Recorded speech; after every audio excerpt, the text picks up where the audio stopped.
Hello, everyone listening out there. Hello, Rangers. Hello, all the Rita Repulsas listening out there as well, since villains deserve love too.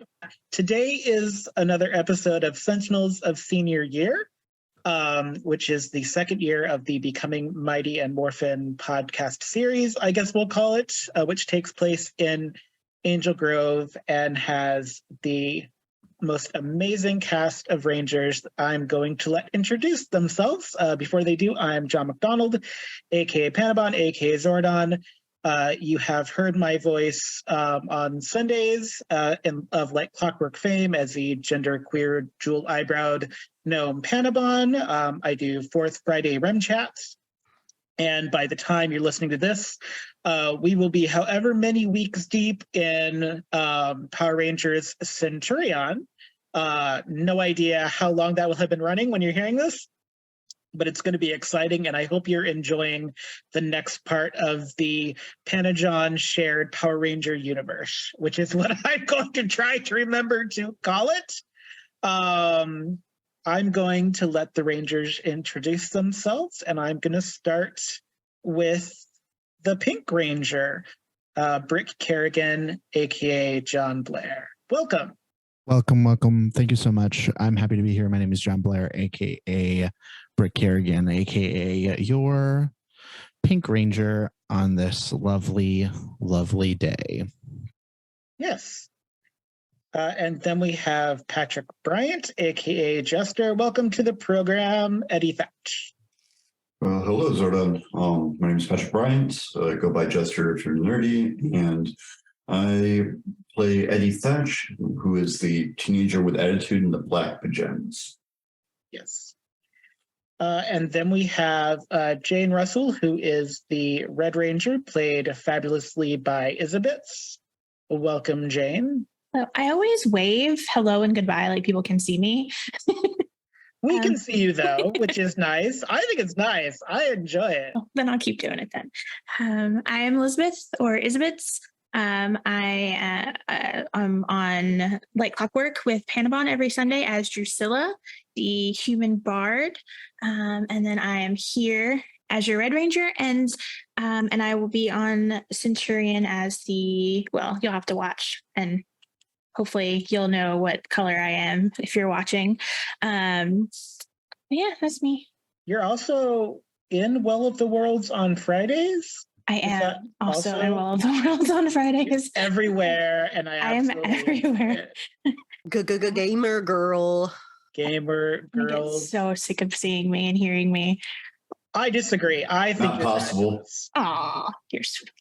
Also, you edit this, so I'm afraid if I say anything else, you'll edit it badly, and so you really have a lot of power. Like, you have all the power here in these cards. And then speaking of gamer girls, it's Cecily Adwell, the original Ren Fair gamer girl. Yes, it's Lottie a la West. You can find me on Instagram or TikTok if you're interested in following me in my convention and LARP adventures or performances. Yeah, let's be blue da ba dee da da bow ba da dee da da. Very retro of you. Yeah. And the reason that I went in this particular order is I want to start with you, Cecily. Oh. I want you to give me a role, and I want it to be in pertaining to your backyard garden. You can decide what kind of role you want to do, but it pertains to your garden.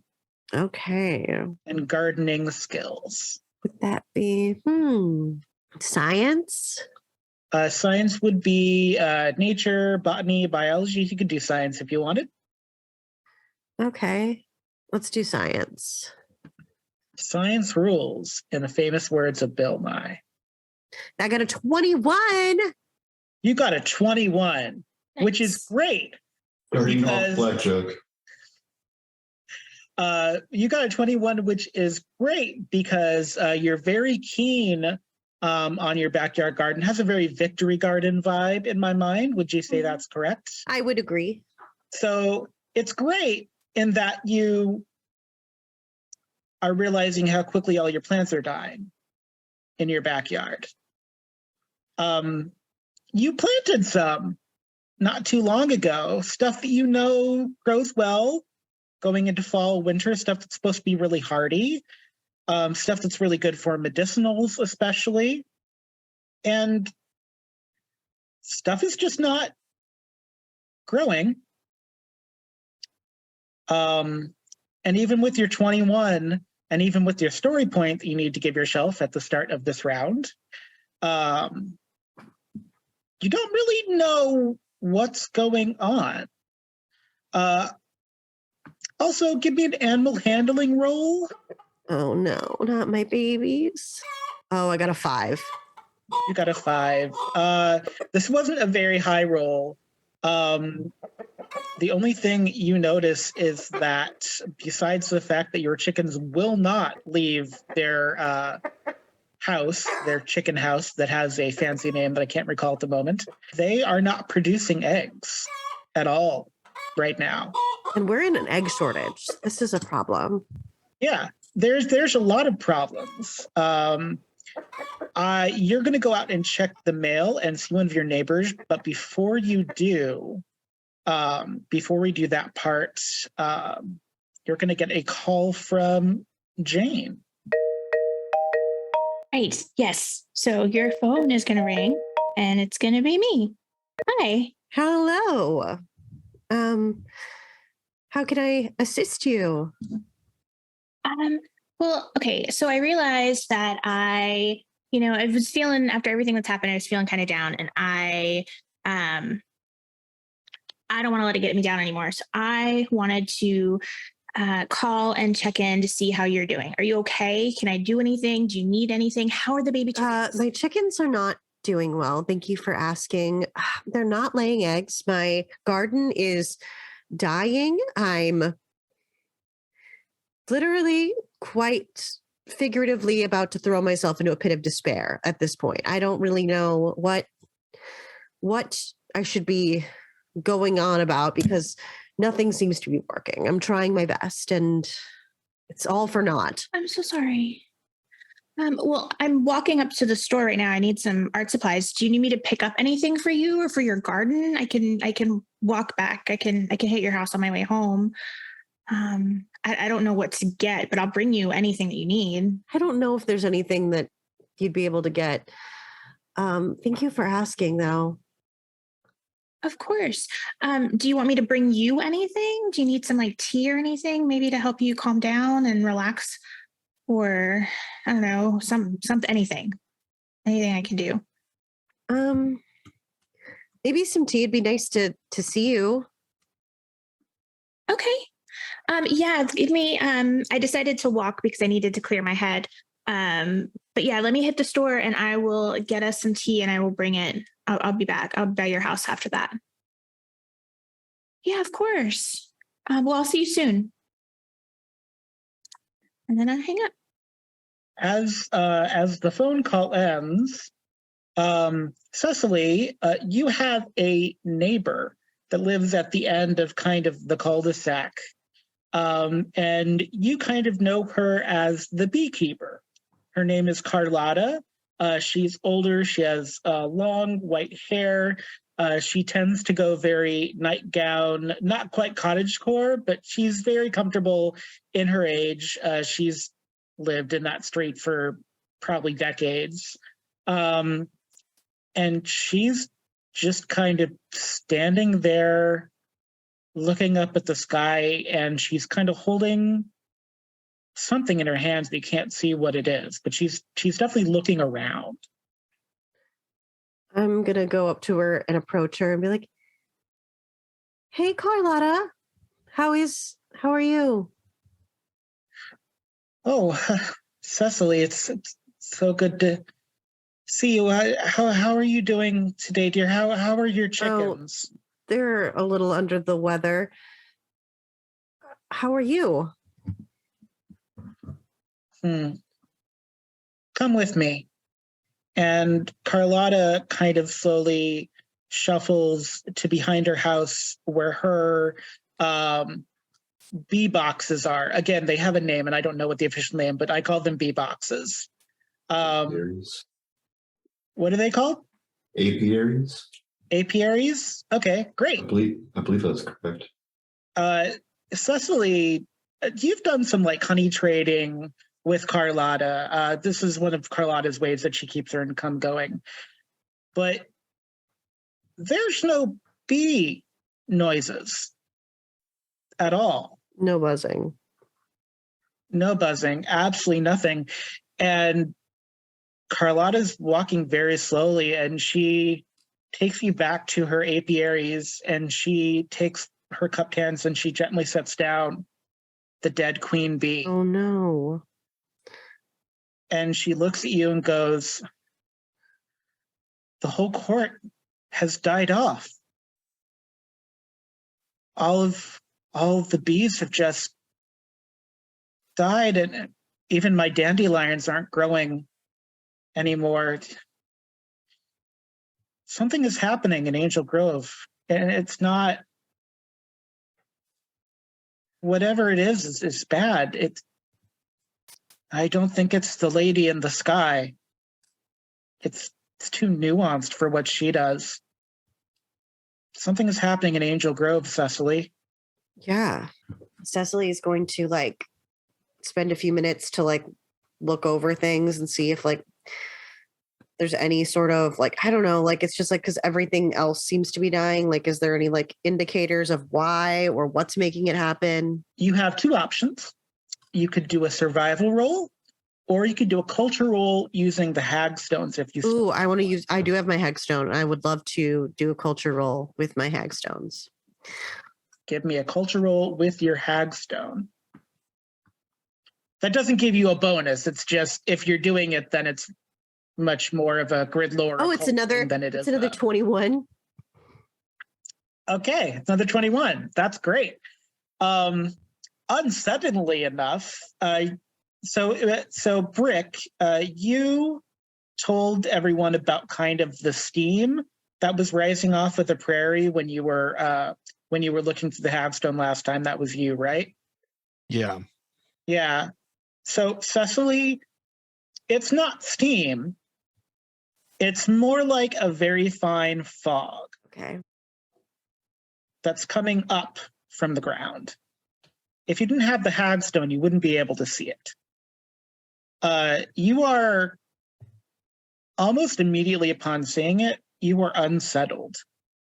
Like all of the internal stuff that you've internalized about yourself, you start to like hear it in your head the longer you look at this smoke through the hagstone. Just a lot of self-denial and things like that, just kind of bubbling up through my ears. Yeah. The second you take the hagstone off, though, or the second you remove it, and then Carlotta looks at you and goes, "Dear, when did you get a hagstone?" Oh, I found it. My friend found it and they gave it to me. You found a hagstone in Angel Grove? Well, my friend found it and they gave it to me because they figured I would know what to do with it. Huh. Well, you can't blame people for wanting to find a solution. If the bees are any indication, it's going to be a lean next few months, maybe for all of us. I was counting on that honey to help get me through winter. Dear, I hate to be in imposition. Could you maybe go to the store and, oh gosh, I can try to mix some of the store-bought honey with what I have to make it last a little longer. It won't be quite the right mix, but I've got empty bottles that need filling with something. Would you mind going to the store to get some honey for me, and I can compare it to what I have and see what I can work with? Sure. I have a friend stopping by, so maybe I'll grab her on the way. She can come with me. Yes, please do. I would appreciate it. And Carlotta just looks at you for a long moment and goes, "Be safe." Thanks. You too. So Cecily, you kind of leave Carlotta and you get home and your dad is just kind of in the backyard and he's like, "No eggs. How many days are we in this now without eggs?" like 3 days in a row. Yeah. And they're so flustered. I know. It's like they're scared of something. I was looking it up on the internet. They're exhibiting signs of like an earthquake, but we haven't had an earthquake. Yeah. It's the weirdest thing. The other weird thing is that now we need eggs. I don't think we've ever had to go to the store to buy eggs forever. So your mother and I are working on some scheduling things. So I hate to ask this, but you are a teenager, so I'm going to. Would you go to the store to pick up some eggs? Sure. I was already headed to the store anyway. All right. And can I We're gonna shoot a text to Jane to let her know that I'm en route to store? Yes. Jane is en route to the shop next to the grocery store that you'd be going to, because that is an art supply place, which is where you get your paints from, Jane. But on the way to the art supply place, you're going to call Eddy. I think you said you wanted to call. Yes. And also, when I get the text from Cecily, I will text her back really quick and say, okay, well, why don't we meet up at the coffee shop after we're both done shopping and we can get tea and then go back to your house together. Sounds good. And then I will call Eddy and just basically do the same thing. Hey, it's Jane. I know I haven't really been myself lately, but I really just wanted to check in. Are you okay? Do you need anything? How are you? No, I don't need anything. Kind of a weird thing that's just been bugging me though. So I keep going back to Quentin's place. Have you ever met his parents? Like, did they move or something? The place just seems abandoned. You know, I don't think I've ever met his family before. Now that you mentioned it, I haven't gone by his house. I've been kind of putting it off. But you said they're not there. You think they moved? I don't know if it's really been kind of like a healthy thing to do, but I just keep doing the same routine in the school days. Go get a cup of coffee, go drive to where Quentin used to be, and just then after a couple of days, I walked up to the place and knocked on the door.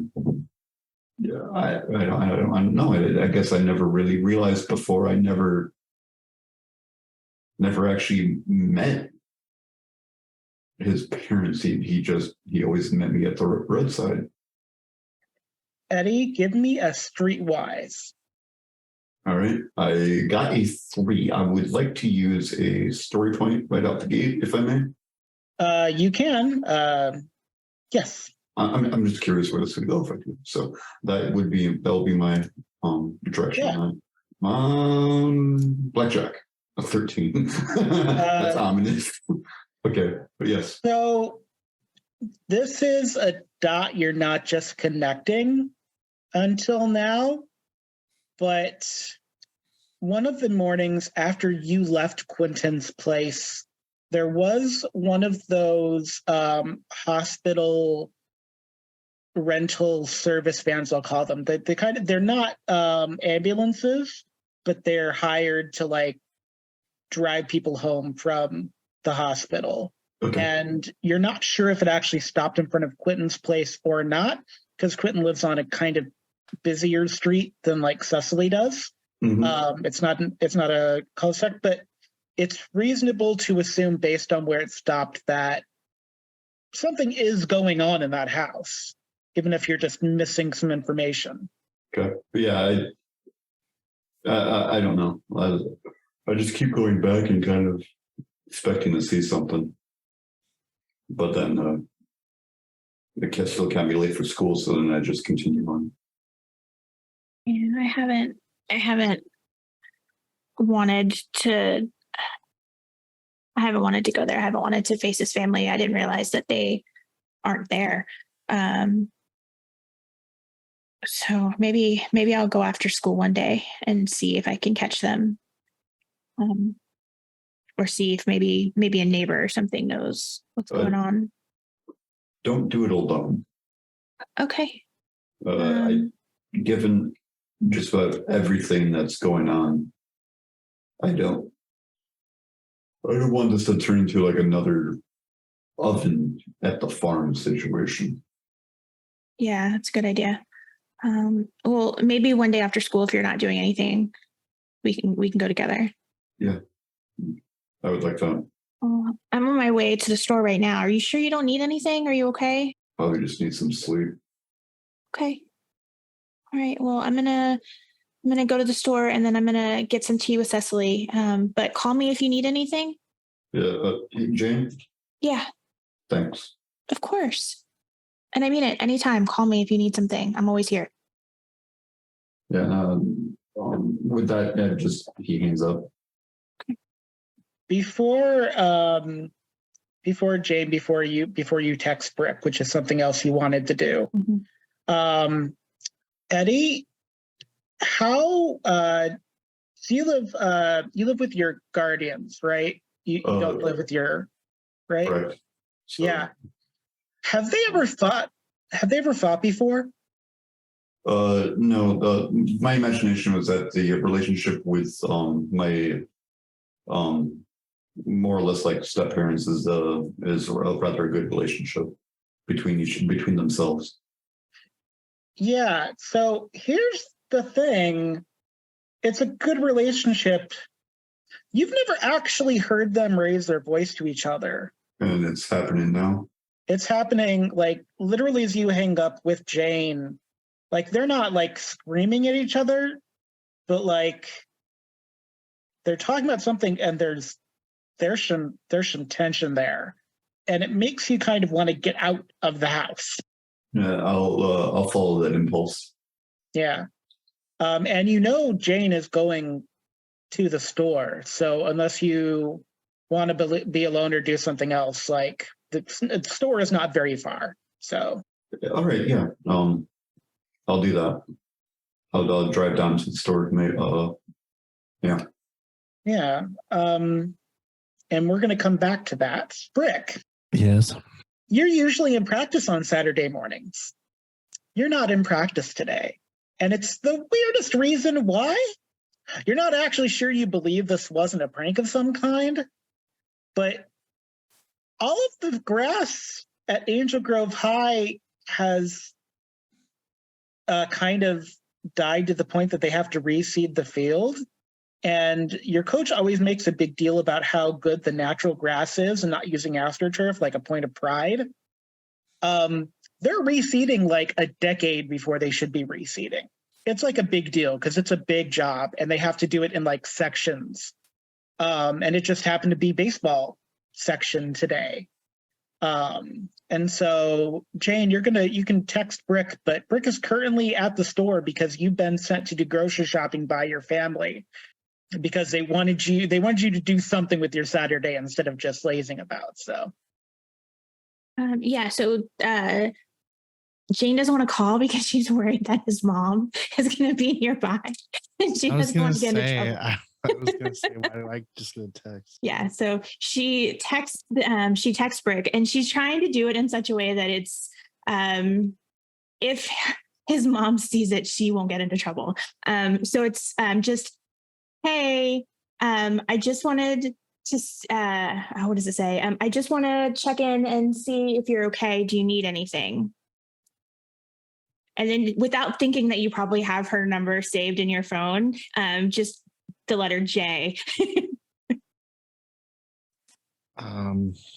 Sure. I actually don't even have a letter as your contact. Your contact is actually a lightning bolt and then a red heart is what your contact is. Gotcha. But Brick is not at the store. okay. Where are you? Brick went to the store already, and the groceries are in the back seat of his car. And he is at a what? Do you really need me at the store? If you really need me at the store, I'll be at the store. No, I'm gonna say you didn't get all the groceries. You got about half because no matter how hard you looked, all of the like fresh fruit that your parents wanted was all mushy. Like all the stuff that you would use for smoothies, there was no frozen left to buy because there were just no good fruits.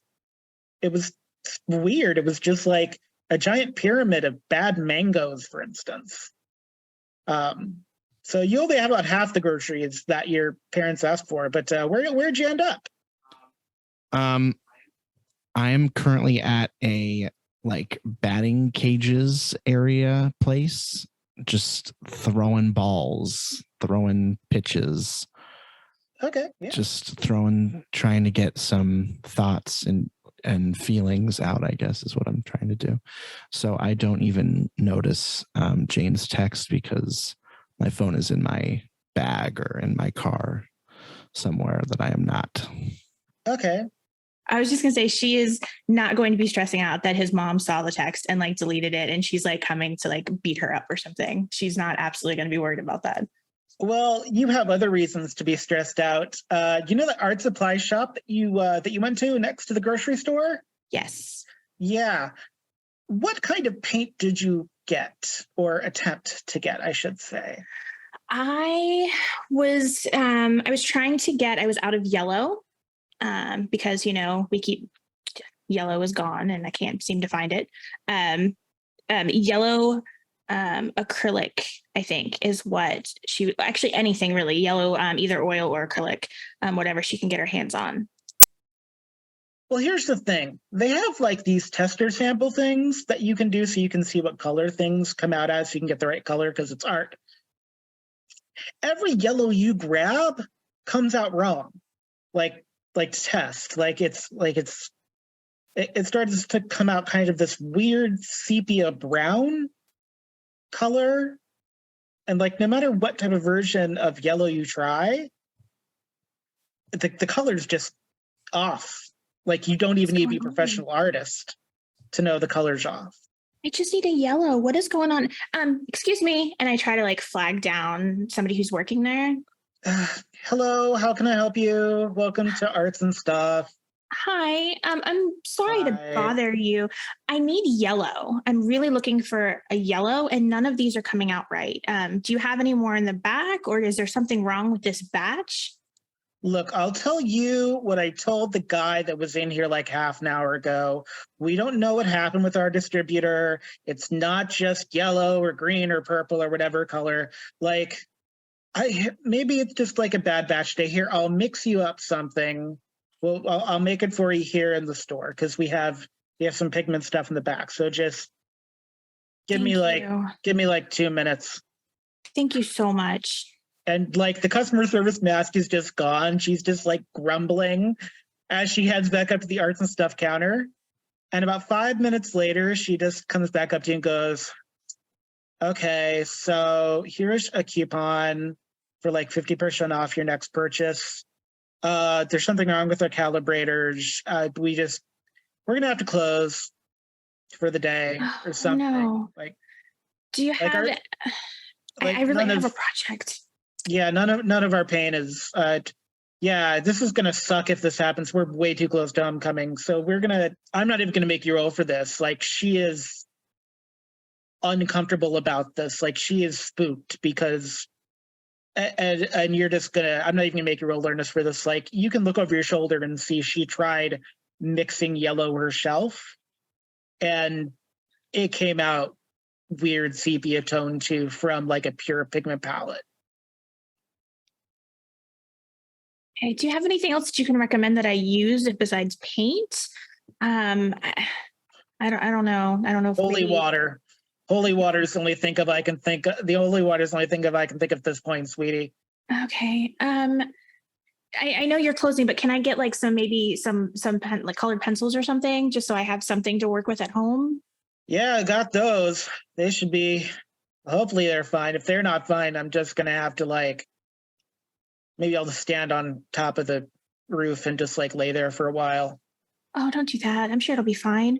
So yeah, I'll get a package of colored pencils and then another package of different charcoals to use.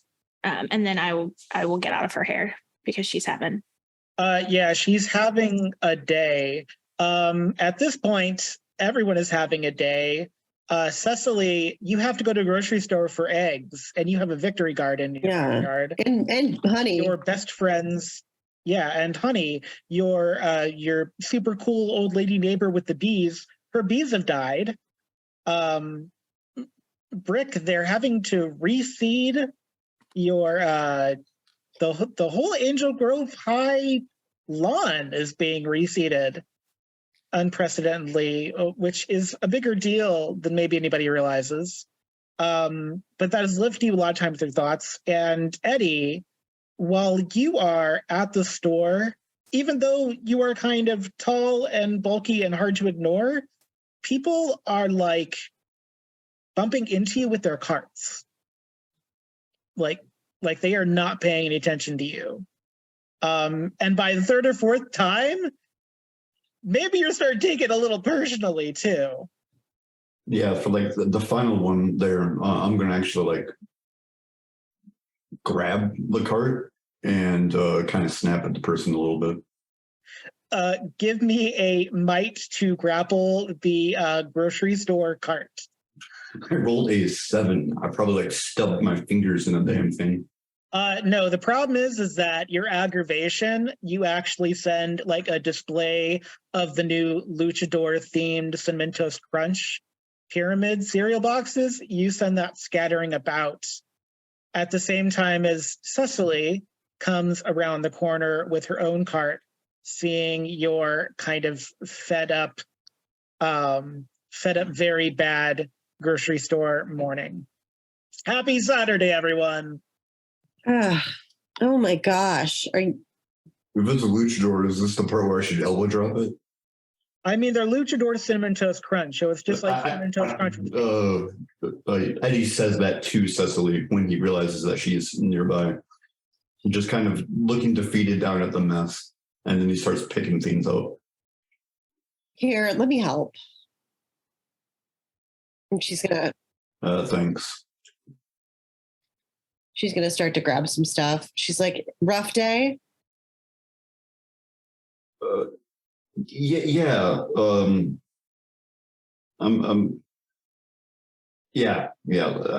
really not really certain how to process it. For some reason, people are just like charging me with their carts. Like, I don't know. To paraphrase Shakespeare, the vibes are off. Yes, very much so. Or how are you? Oh, I have like a bunch of different errands to do. My chickens aren't laying eggs. Like at least they were like kind of laying eggs, but they're a mess. My garden's dying, and I have to go get honey for my neighbor because all the bees are dead, and I don't know. Like she loved those bees, and like that bees are like a big like indicator of things that go wrong. Like when bees die or there's not enough bees, it can really affect the ecosystem. Yeah. Oh, okay. I shouldn't laugh at that, but with everything that's been happening, I guess something that makes sense as a danger indicator is a little relieving. It's not like there's a soapbox car or something trying to eat people. Yeah. And I was pretty sure that we forgot to leave out the teeth when we made it. She's like gonna joke with him. Yeah, that probably would have been a good idea to have a better quality check on that one. I'll keep that in mind. For sure. Time. We'll keep it non-cannibalistic. Oh, I'll send the complaint up to management. Fair enough.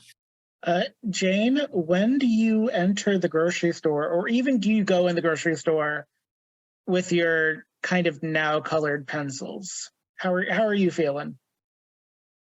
Frustrated. And I feel kind of bad for the lady working in the art store because she's having such a bad day. But Cecily and we were going to meet at the coffee shop. Is that correct? Yeah. Okay.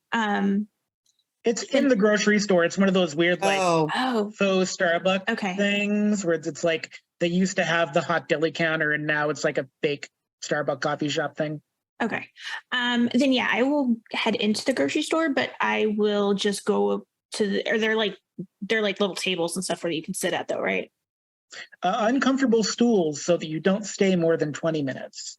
Fair enough. All right. Yeah, I'm going to go get one of the uncomfortable stools and wait unless I see her walk by, and then I will. Well, it's less about seeing Cecily and or Eddy, even though you don't know that Eddy is necessarily in the store, more that your wristwatch communicator goes off. And you hear the special beep that we have on cue that I cannot make with my mouth to save my life. And then because it's not the biggest grocery store in the world, you actually hear, the beep from kind of the back display where Cecily and Eddy. Is it really busy in the store? Give me an intimidation roll. Unconventional intimidation roll. You are not intimidating anyone. Give me an intimidation roll. She can be intimidating sometimes. A 21. 21.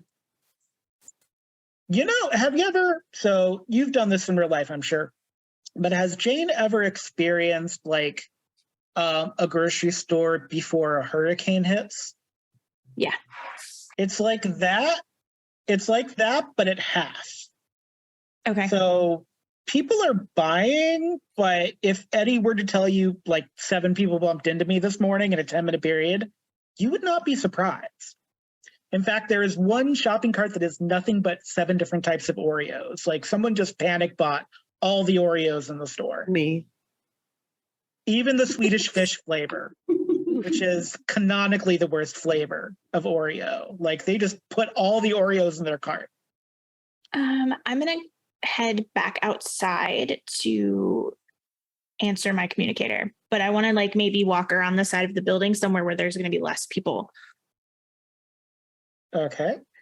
Cecily and Eddy, your communicator wristwatches went off. And we can hear Jane's. You didn't hear, they all sound the same. So you don't know that it's Jane, and you don't know, you kind of had a general direction, but you couldn't like pinpoint it exactly. So do with that. Okay, I'm going to carefully try to stash my cart so that it doesn't get everything taken out of it. And I'm going to go through the back to try to answer it and like grab Eddy's shoulder. When Cecily touched my shoulder, I kind of like we started a little bit like I was just daydreaming or something, and then like, oh, okay, yeah, and follow her. There are no employees in the employees only area, so you can literally just go through the back of the store to like the loading dock or something. There's not even anyone taking a smoke break. It's actually a little weird that there are no employees on a Saturday in the back stockroom of a grocery store. That kind of strikes you as slightly odd. Brick, do you keep your wrist communicator on you when you play baseball or do baseball practice? I feel like I should have it on. You're going to be able to hear it if you don't have it on, but if it's like buried in the bottom of your bag, it'll be more faint. So you can decide how long it takes you to respond. But do you hear it right away, or does it take you a while? I hear it right away because it's on my wrist. Okay. How are you feeling having Zordon call you? Are you like anxious about it? Are you like, maybe this time I don't answer? Are you like really into it because maybe you'll get answers? How are you feeling right now? I think I'm in a mix of this whole Power Ranger thing is starting to like weigh on Brick a little bit in ways that he didn't expect, I think. So he's kind of apprehensive to answer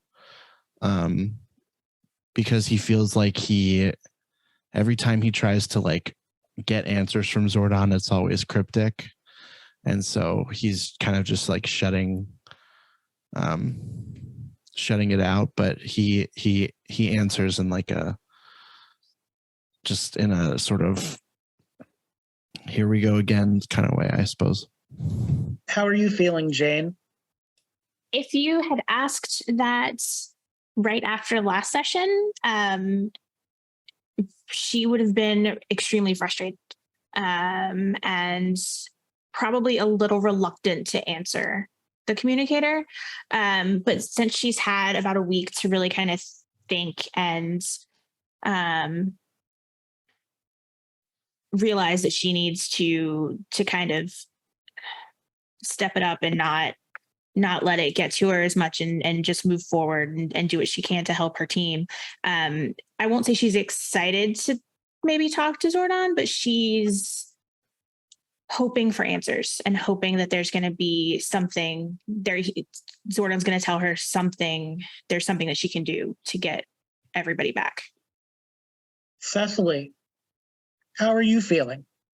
I'm feeling kind of apprehensive, scared. Like, I'm like, everything's like, it seemed like before we were kind of invincible, and I've put a lot of my faith into being sort of able to put forth my energy before kind of like going forth and doing crazy stuff and not really thinking about getting hurt or anything like that, because it didn't feel like we were able to. And it's just becoming a little bit more real now. So this entire thing, and then like with like everything else happening in Angel Grove, it feels very ominous. As any good storytelling would tell you. And she's apprehensive. So when I pick it up, I am decidedly calm, but less vigorous as usual. Eddy, Zordon's calling. How are you feeling? Tired. Would you say you kind of feel staticky by any chance? Definitely feel befuddled and clouded. Yeah, like staticky would fit. So when the risk communicators go off, you're used to hearing Alpha or Zordon, but it starts off as static at the beginning. And eventually Zordon's voice breaks through because Rangers, Public Library, putties.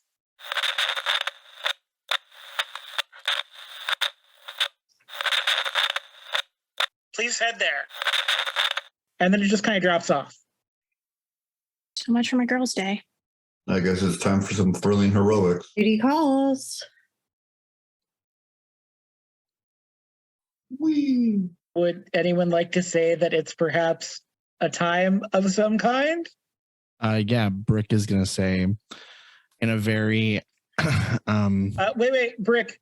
You're in public, so where do you go in these batting cages in order to do this? Oh, I kind of imagined that the batting cages were like empty and I was there by myself. Okay. Being a weird loner. They were 10 minutes away from kicking you out for a birthday party anyways, so yeah, that's going to work out for you. But if you would like to do the honors, Brick Kerrigan. Yeah, sure. Here we go again. It's morphin' time. Pink Falcon power. Let's have Eddy go next. All right. It's morphine time. Black Mastodon power. Oh, sound effects. Impressive. Be impressed. And then we'll have Jane go next. It's morphin' time. Red T-Rex power. This is better than Sailor Moon. Cecily, why don't you finish us? Blue unicorn power. Sparkles and glitter. Yes. As a point for the game, I don't normally do this because usually you don't teleport more than one place. But teleportation technically is supposed to take a personal power point, which some of you have for your extra things, at least those of you that still have power weapons. But so I'm not going to make you do anything for that, but just be aware in other games it may come up that personal power points for teleportation when not initiated by Zordon does cost something. In this case, because you're teleporting, you're just teleporting to one place, so it's not a big deal. But it's in other games where you'll play Rangers, it will likely come up. So Wink, wink, nudge, nudge. no, just as like a factive game for people listening that want to play the game. It's not like an unlimited thing where you can just zip around the city teleporting. It's like an actual game mechanic. But yeah, so library time. So the Angel Grove Public Library. I wrote up a little synopsis. Where is it? The Angel Grove Public Library has a landing cement sidewalk outside that is a diamond shape from above. Learning is precious is scrawled into the cement in various languages. And as you drop down into the sea of putties, everybody give me a culture roll. Jane got a 19. Eddy Thatch got a 6. Cecily Adwell got a 13. 14 from Brick Kerrigan. Okay. So as you land, by the way, this is the upper portion of the map that is the diamond-shaped space. Just so you have a point of reference. For everyone but Eddy, the putties, they're not smart normally. In fact, it's actually been a little while since you've seen a putty, if you think about it. The putties are acting dumber than usual, a little weird. Like they're kind of karate chopping the air, and they're like bothering one of those weird little newspaper stands that people like open up to get a newspaper early in the morning outside of thing. Like they're acting erratic even for putties. But Eddy, you don't notice this. You only notice that there are 10 of them. So there are more than there usually are. I'm only noticing that I have things I want to punch. Yes. And speaking of wanting to punch, let's do an initiative roll, if you please, or if you don't, do it anyways. So dominant. Spicy. Jane got an 8. Eddy Thatch got a 20. Cecily Adwell got a 14. 17 from Brick Kerrigan. Thank you. And I'm going to see what the putties got because it didn't want to give me that. Okay. All right. So we have Eddy. You're going to go for. Yeah, Eddy. You're going to go first. Alrighty. I am. If you want to use your token, so I know where you are, kind of on the map. It's not. It's not like a big area, so you're not going to have to move. I just kind of want to know where you landed, essentially. But I was just thinking, like, about as into the thick of it as possible. Yeah, so between 3 and 5 is perfectly fine. Each of these numbers represents a putty. Sounds good. Okay, so no one's going to have surprise because you teleporting in, you are a streak of light. And they're also just not paying attention to you, so it's not technically surprise. But they are going to want to attack you. But you get the attack first. What would you like to do, Eddy Thatch? I'm going to go in with a profoundly reckless and just incredibly cathartic leaping strike as I summon my axe and then barrel into the ground and essentially just kind of tremoring the whole area. You used your axe? Yes, I used the axe in this attack. As you go to use your axe to strike the ground, I'm not even going to make you roll for it. Your axe crumbles. Yep, and then I'll just kind of like land and smash down with the like powder, and then just the realization of what occurred just kind of happens, and just kind of looking at my open hand and befuddlement. What I will say is that you actually knock 3 and 5 prone based on the power of what your Quake Blade did to the earth or the cement. But yeah, that power weapon turns charcoal, essentially. And that's going to be your turn. Although 3 and 5 are prone, so now I'm going to change their color just so I know what's going on with them. If the number is pink, they've gone prone because that's the closest to the gray. Brick, you all kind of land at the same time, so like you're going to have seen Eddy just do that. Is there anything you want to say before you either attack or run over to console one of your friends? Is everyone's power weapon is gone, huh? It is now. I've completed the set. You have I don't even know what to say. No, you know what? Brick's not going to say anything. Actually, he's going to land over here in between 3 of the putties, and he's going to just mutter to himself, let's get this over with. And I am going to shoot at these guys with my blade blaster. Who would you like to shoot at? Well, I'd like to shoot multiple of them, actually. I mean, technically, because you are the ranged ranger. Oh, if you're right. You wanted to use if you have like power weapon powers that would transfer to targeting, that would still work for Blade Blaster. So if you have something that would work, it's a good time as any.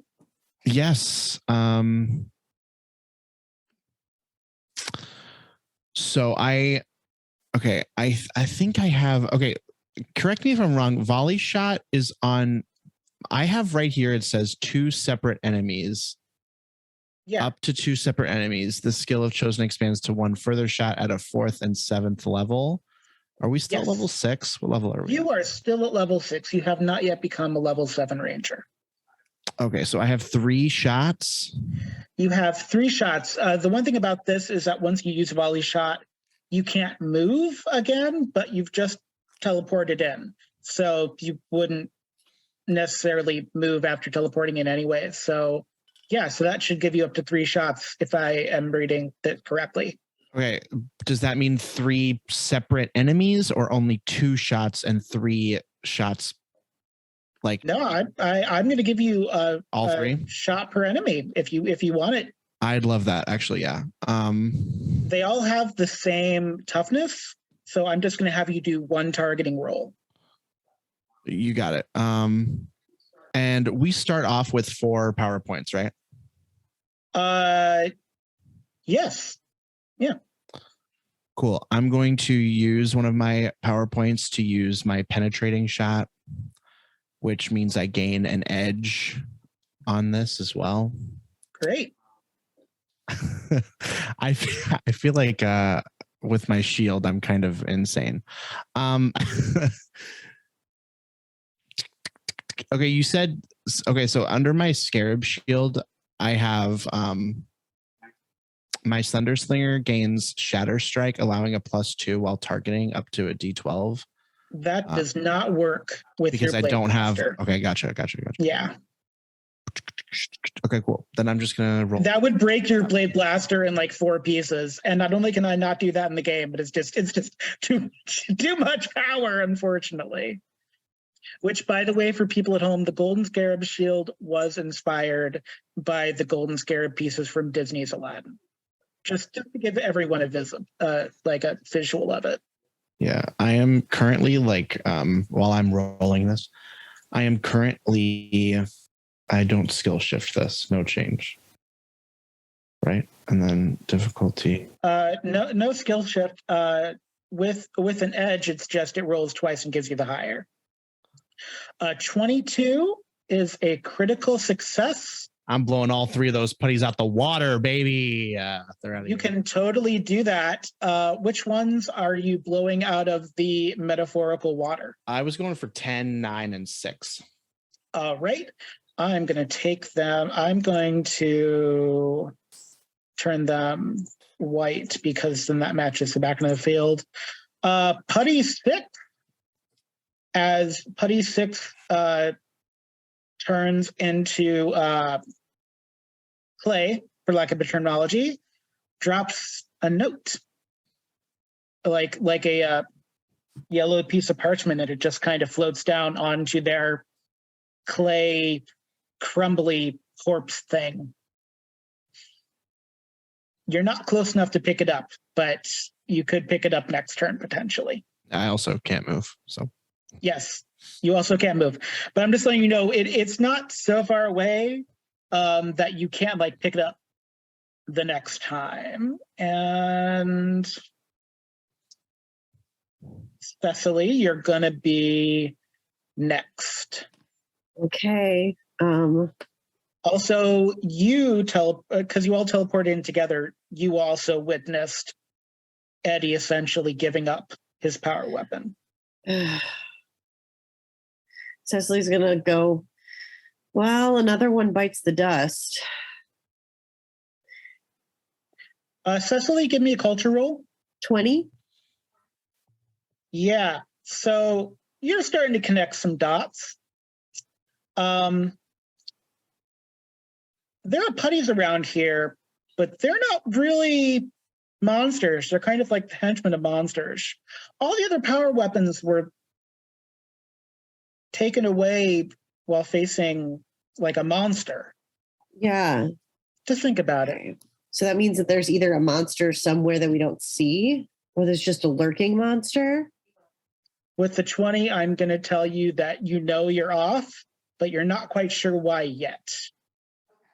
Just something to think about, something to bake in your brain with information that you now possess. Cryptic pen Zordon wants to be cryptic. Well, no, it's also a thing that is a thing. So I guess it is me being cryptic, but also, how would you like to face these putties? I would like to try to do like a little like Power Ranger spin kick in the air. Take like maybe like All 7 or 8 out. Oh, that's very well. I mean, like the number you. 7 and 8 of the putties, not 7 and 8. I mean, if I can. I thought you were like going for all. I was like, that's gonna be Hey, yeah. Cecily's a high roller. She gets the 21. I mean, let's go, baby. Let's see how many I'm imagining it being a very cinematic moment, you know, those classic Power Rangers moments where, like, you know, the sound, the effects are going behind the pyrotechnics. One of those. Okay, so a flying spin kick is a little more than I'm used to Cecily doing, so I am going to make you do this as an acrobatics check. So please give me that acrobatics check. You need to meet or beat a 13. I definitely thought you were like trying to get all 7 at once, and I was like, I would like to hear this now. I mean, I was like to do that. I've taken the heart out of one before. That's a 15. That's a 15. So it does succeed. They're close enough together. They also kind of aren't paying attention. Like, they're aware of the Rangers as you've landed, but like they're also just not even vibing. Like, they can't seem to concentrate on you. And of course, it doesn't matter for 7 or 8 because you send them crumbling, which does it make you feel a little better to like do something? I mean, proactive? It's kind of like a nice little, it's like a stress reliever. It's like a stress toy, like a stress ball. But yeah, I feel a little better. I'm like, okay, well, Blue Ranger's got a little bit of her groove back.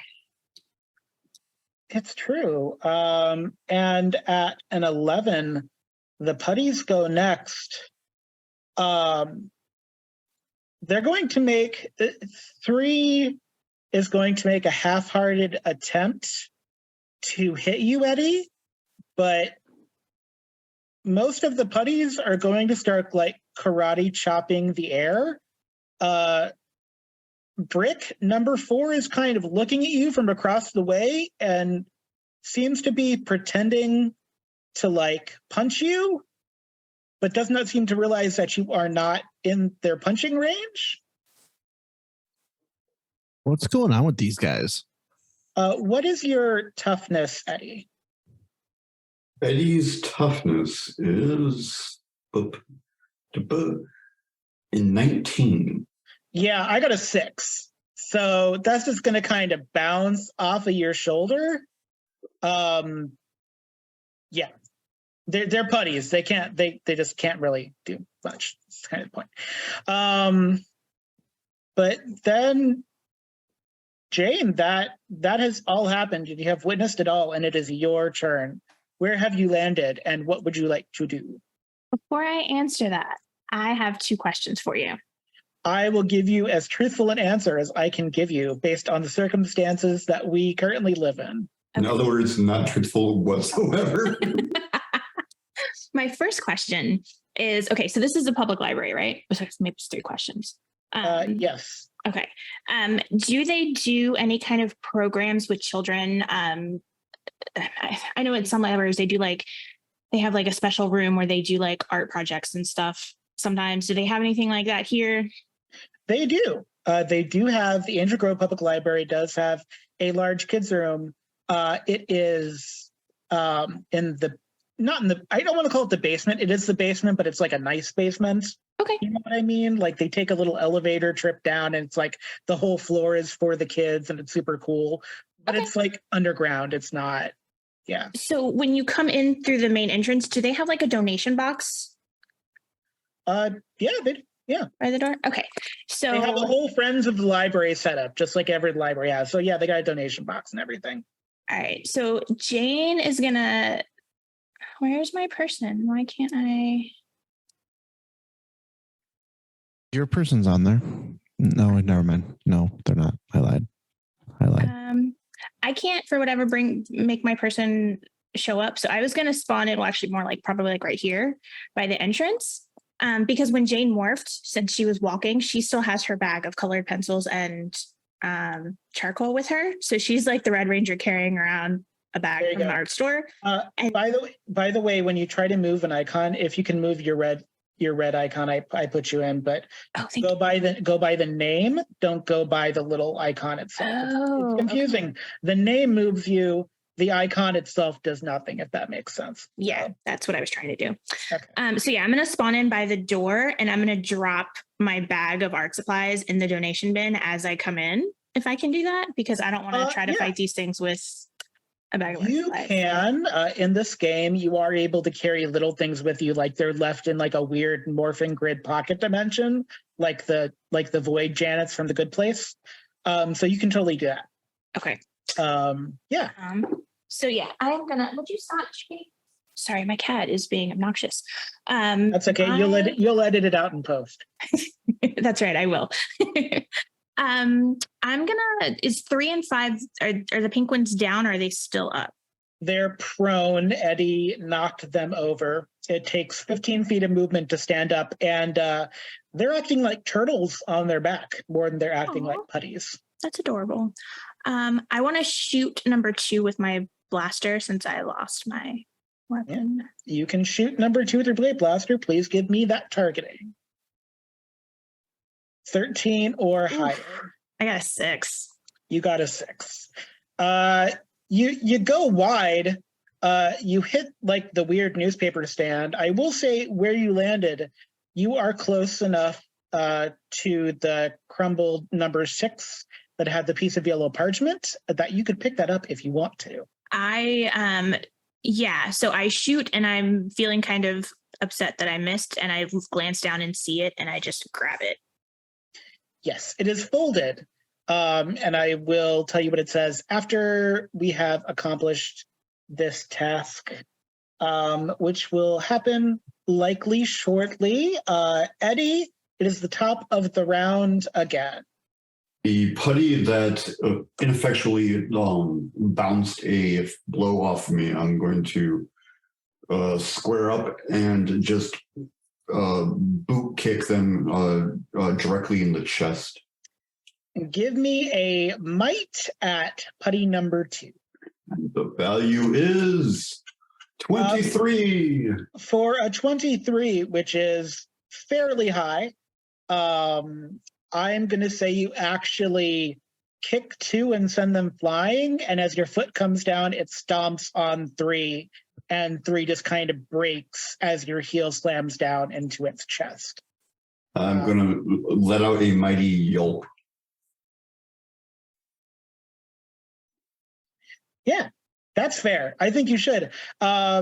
Cecily, you told Eddy about taking the heart out of one of these things, right? I think everyone knows you did that I by hope now. so. I've probably bragged about it on a few different occasions. Rightly so. So that's kind of close to what happened there. Brick, I don't know how you feel about what Eddy just did, but maybe that makes you feel a little better too. It does a little bit. It does. Brick is excited that it actually seems like we're doing well this right now. I'm next, huh? Yeah, it's you.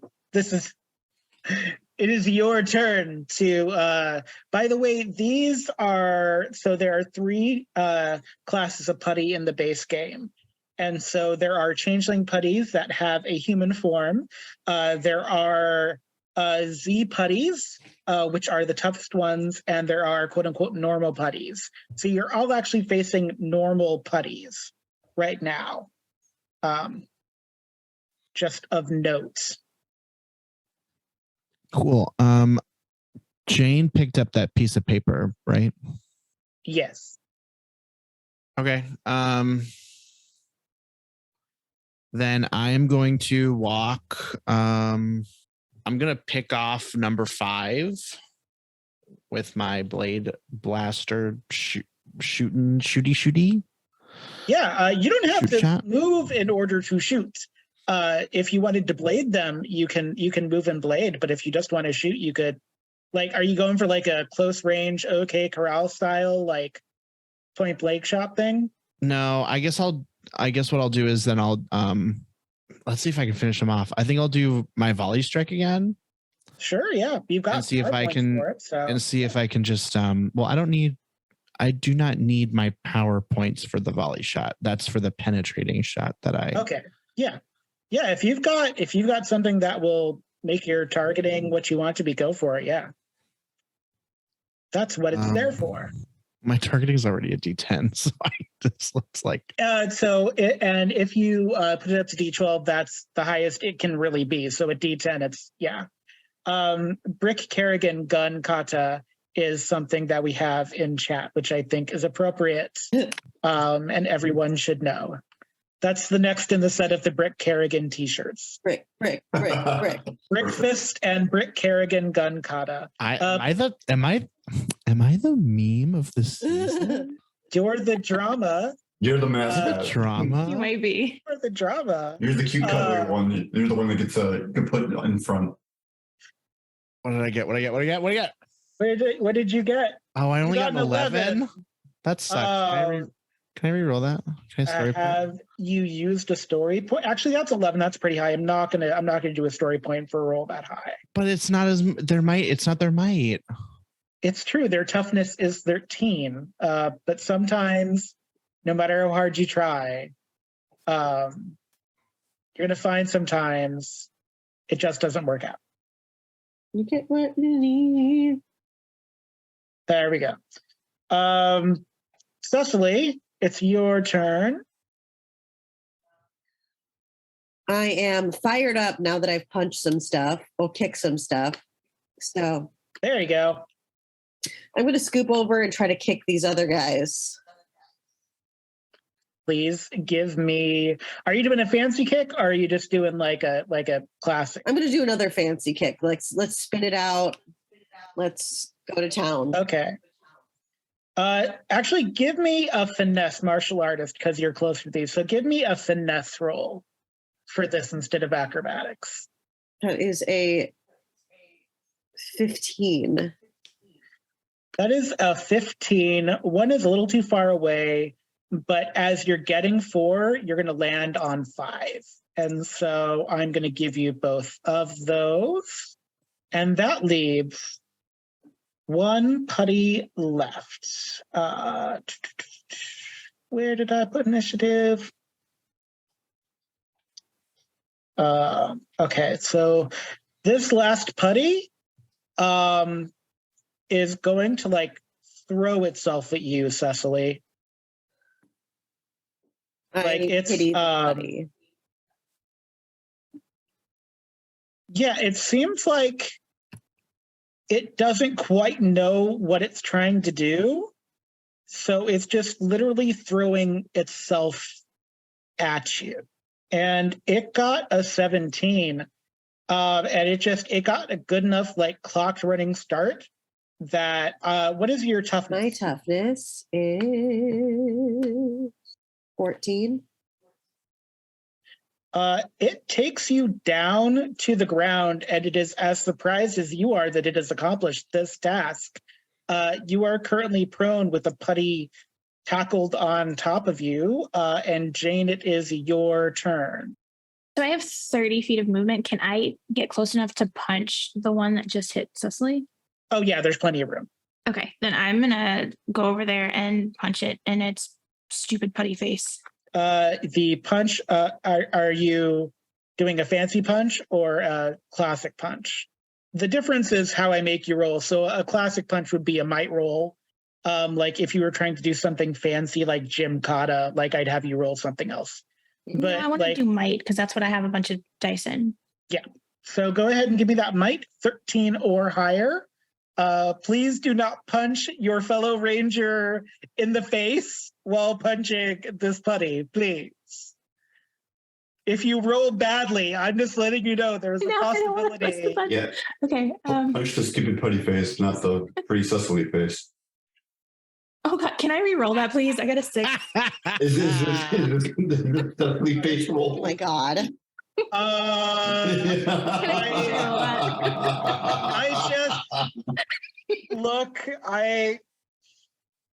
Because you've had a couple of really bad episodes and I am a nice person and I'm sure other GMs are like, I'm sure other GMs are like yelling like, why are you doing this? I'll let you use a story point to re-roll it.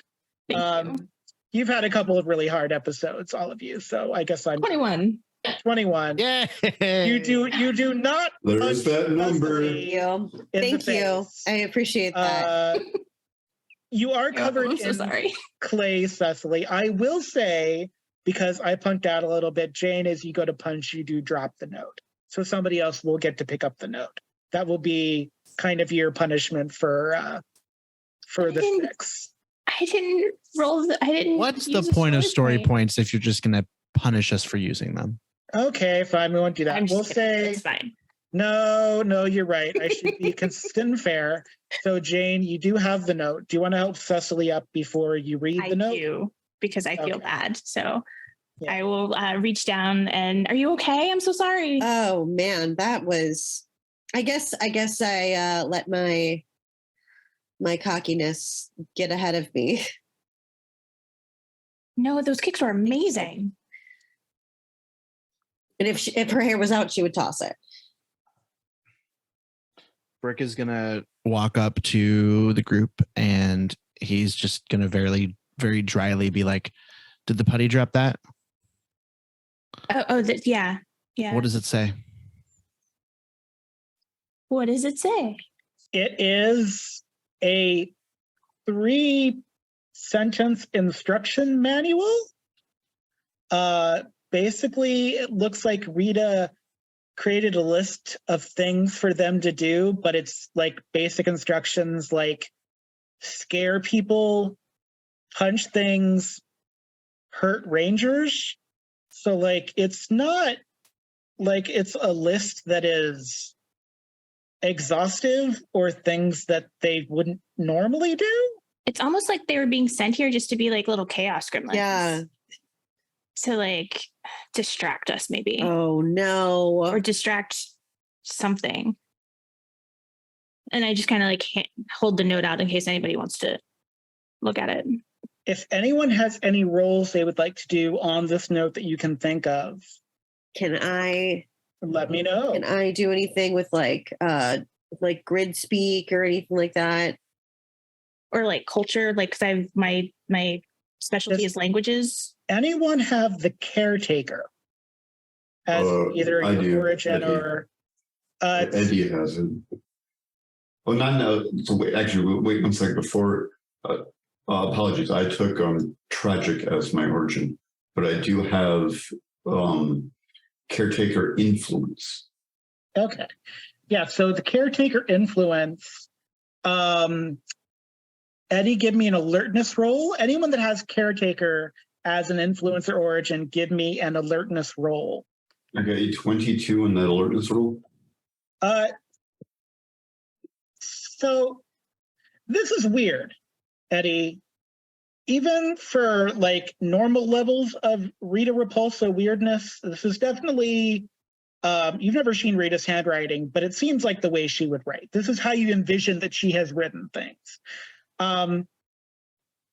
You remember from like a time in a nursing home, this is the type of list that a nurse would make for a patient going through like early stage dementia or Alzheimer's that has kind of like lost their ability to do normal things. As in simplified on purpose, or the individual writing it is losing capacity? It's written for the people that are Okay. being sent out, essentially. It's like a grocery list of like, this is how you brush your teeth. That kind of looks a little familiar. Like, okay, so this drives to me like Rita is very poignantly providing them simple tasks just to try to get something across. So maybe whatever funkiness that's kind of put a malaise over everything is affecting her as well, or what do you guys think? Not necessarily her, but like the tools that use these the gummy guys. And if whatever's happening around here is also affecting her negatively, I mean, that's good for us, I think. You're not wrong. Yeah, it is kind of weird that they didn't really put up much of a fight. Yeah, it was pretty easy. This was a Zordon summon. Like, we got a call and everything just for just like befuddled children. And every other time that one of our power weapons has gotten zoinked, it's because there's been a big bad around here, and there's no big bad. Yeah. Well, I mean, should we search the rest of the library to make sure there's nothing else lurking around? Yes. I think that's a good idea. Let's do that. The library, except for like that front lobby portion where you dropped off your donations, it's locked. It's not open. The hours of operation are like an hour from now. So there's like not even anyone there. And if they're there, they're like in the back because there were putties on their front lawn essentially. So I'm going to try my communicator and see if I can reach Zordon. Okay. That's kind of what I thought was going to happen. I don't know, everybody. What do you think? I mean, we can't break into the library, but there could be something. I don't know. If you're at an impasse and there is someone that can ask the GM 2 questions, now's a good time to do that. Oh. Potentially. Okay. Okay. Most of the times when things are locked, they're locked because it's not an important we don't need to be like worrying about it. So I'm guessing one of my questions is, should we be worried about trying to get into the library?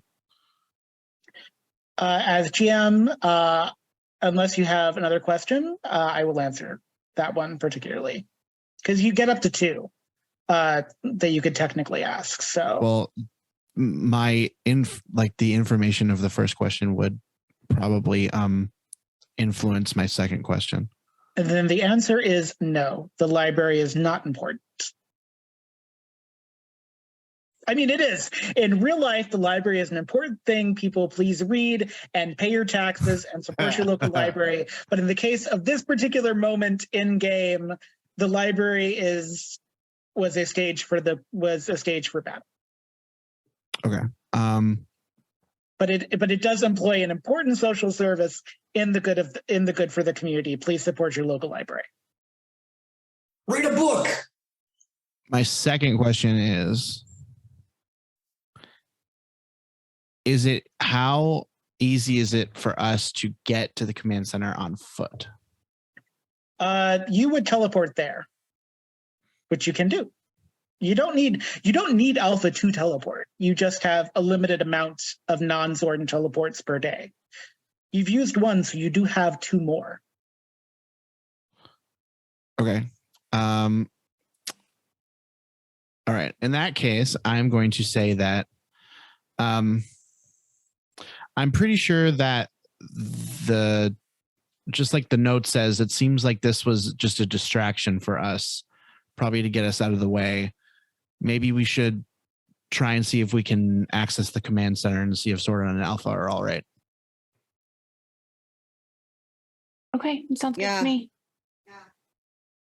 All right. Let's go, Rangers. Teleportation.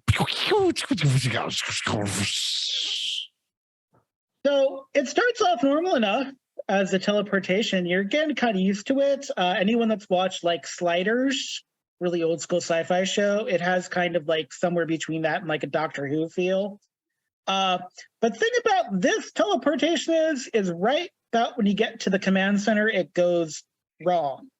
And instead of ending up teleporting into the command center, you are outside of the command center and looking at it from the outside.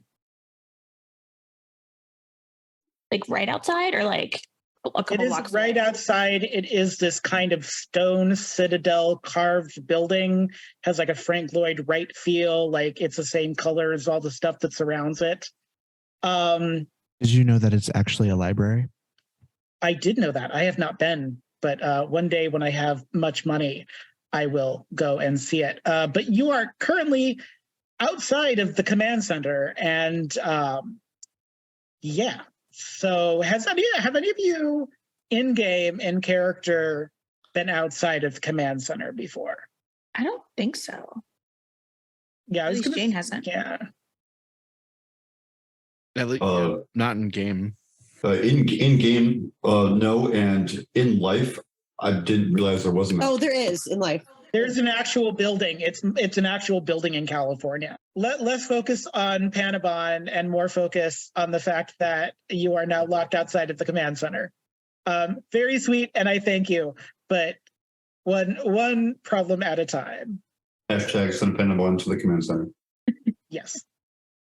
Jane is gonna just kind of sigh, and can we just get one thing to go right? I guess we need to find a way in. Can I ask my questions again, or do I only get that like once a game? You get that once a game. Oh, damn. But you could always walk up to the command center and roll alertness or survival or streetwise and let me know. The only reason I ask is because I know in the Power Rangers universe how they access the command center when they're outside, but I don't know if that applies to us. So that's the only thing. This is a different part of the Power Ranger universe. So the ways that they may access it in that version of Angel Grove would not necessarily be the way. Would one call it the Panaboniverse, perhaps? Panajon. The Panajonverse. Panajon Power Ranger universe. But whoever would like to roll alertness or attempt a way to get in or look for a specific thing, let me know what you would like to attempt. Jane got a 22 on her alerts. What are you looking for? Are you just looking for a front door? What are you alertnessing on? Jane is looking for a door or a window that looks to be either open or she can try to see if it's unlocked. There is a door, kind of.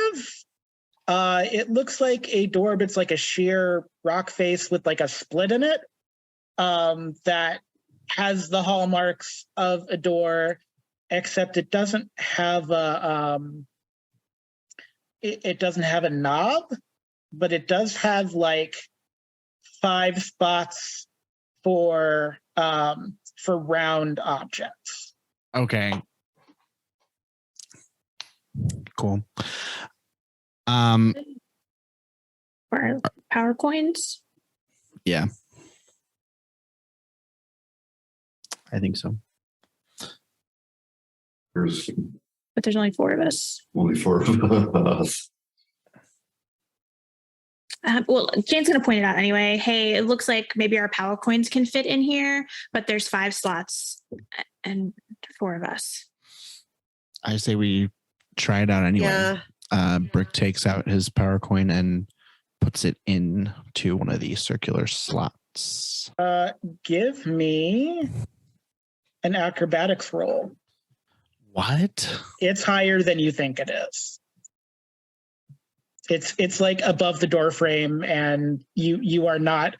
The scale of the command center is very large, and you are a human person. I got to be doing some jumping. Yeah, you got to do some jumping. I'm not Okay, I'm not giving it to you for nothing here. Are we still morphed? Are you? I assumed you were. Are you? Did you unmorph? Yeah, no, okay. I know if okay, I'm saying we're still morphed. Survival boon savant. Anything you don't have a D2 skill, you will roll as a D2 skill. So Great. how would I do that? Is that in like the edge? Is that where like the shift So there'd be a shift. category? Yeah, in the shift, you would just hit the pull down, and one of them will basically show like, hey, this is a D2. Work. Okay, cool. Thank you. Yeah. 15. You got a 15. You kind of jump shot it, so it comes up, but then like it's just enough that it kind of like flips back out of your hand, like it won't stay. It's higher than a 15. It is higher than a 15, but the good news about this is as the coin falls to the ground, you do see this kind of like grate system, and it looks like it might also fit a power coin. Yeah. So we have recesses, and then we also have slots possible here, or is that not what you mean by a grate system? So it's like a grade system, like you'd see on like a sidewalk where it looks like it might go somewhere underground, so not like a sewer system. I don't know how to explain it other than to say like grade system. If you've seen a movie where there's like grade Like on the it's ground, trying to lure Charlie down the sewer drain. yeah, Grade system. but not Pennywise the clown. There's no Pennywise happening in the scenario. I'll give you that for free. Do we have to individually put our coins in the holes, or can like one of us stand on somebody else's shoulder and put the coins in the slots? You can stand on someone else's shoulder. I Yeah. don't know. I volunteer as a foundation tribute. We have Okay. been made aware of the grates, so I feel like we should probably go with the grates. Okay, we can do the grates if you really want to. I mean, you also haven't walked around the back, so there could be a back entrance. You That's could true. try to throw yourself up on top. I mean, you'd have. Paimon has never led us astray. Not I even once. Does the grate have like the same like 5 coin structure, or is it like just like It has like a one coin thing. One It looks coin. like it has like a slot thing. and that a coin is going to fit in there just incidentally. So Brick does his cool high jump thing that doesn't work, and then his coin falls and it lands on the grid Near that you said near the grate. It lands near the near the grate, and Brick is like, "Oh, what's this?" and puts it in there. Yeah. And it opens. I will say, you might be assuming it goes to the command center, but also the last time you went underground in the desert, you ended up in a military complex. But there is a ladder that goes down into the darkness. So Before we go down there, I'm going to walk around and see if there's any other way to get in. The last time we went underground, it did not end well. You're not wrong. yes. So I'm a little nervous to go back underground. There is like a little that could be something in the back, but like the back of the command center is like weirdly pressed against a rock, so it could be a thing if you want to try a roll. If you want to try, like, give me a finesse roll and we'll see if you succeed in understanding the mechanics of the back door. I don't understand anything. I got a 3. That's good. Because GM says it was a red herring anyways. Okay. So For the Red Ranger. yeah. I had to look. I mean, it's always good to look. Going underground just kind of freaks her out because last time we came back, Is anyone afraid of spiders, just out of curiosity? I don't am. like I'm them. kind of afraid of them. I tend to burn them with fire. Just so Okay. you're aware. So Well, I was gonna say Brick. After Brick's fight with Babu, I think, right, or Squat. So you don't know that their name is Babu, but the spider person from the cave, yes, you did have that fight. I don't know their name. Didn't I fight them again though? I fought them twice, didn't I? Did you? Well, in any case, okay. So let's say you know their name. So the spider person that you know is Babu is fine. Okay, great. I was just gonna say, since that encounter, I think Brick is he's not like death, like he's not like, they don't scare him like senseless, but he is kind of like wary of them, I suppose. Yeah. So depending on how bad your phobia of spiders is, it may get ramped up a little bit. Because you will see spider webs on your way down. Is everyone going down? Is anyone staying behind? Well, Brick is just going to say that the coin thing that's on the door seems a little high, and we don't have all 4 or all 5 power coins, so we don't know if it's going to work. So Brick is going to suggest that we go underground, because he really wants to get into the command center to see if Alpha and Zordon are okay. Unless anyone wants to stop. No, I think that's probably the ticket. I don't see any other way to get in there. Well, does anyone want to go down first, or Jane is very hesitant, so she's probably going to go last. I'll go first, guys. okay, cool. And to be clear, you're going to use the ladder. You're not just going to jump down into the grate, right? I just want to be clear that you all see the ladder. I'm not hiding the ladder. It is a thing that exists. Please don't jump down. I believe Rick is going to do a jumping. Flip it up. I mean, flip. I'll let you roll for that, but this is like the ribbon dance thing in that one dimension. There is one thing I want to do though. Rick is going to climb to the top of the command center and do a swan dive from the roof of the command center into the tiny hole. Give me a technology roll. Brick. I'm not actually doing that. You This is Power said Rangers it. Jackass. I'm Brick not Kerrigan. actually doing that. No, That is not what I'm if doing. you want to, Hi, I'm Brick Kerrigan. This wanted is Swan Dive. if you want to try it, I'm not going to stop you. I'm not I gonna think Jane would stop him at that point. Like, come on, you're in. Okay. We're not doing this. Shenanigans aside, but I got some slight shenanigans. I'm gonna get onto the ladder, and then as soon as I kind of get to the point where my head clears the entrance, I'll be like, I've always wanted to try this, and I'll just kind of like loosely grip the sides and do that whole thing where you just kind of slide down the rails. Great. Give me a finesse roll. Perfect. Jane is gonna have a heart attack by the end of this.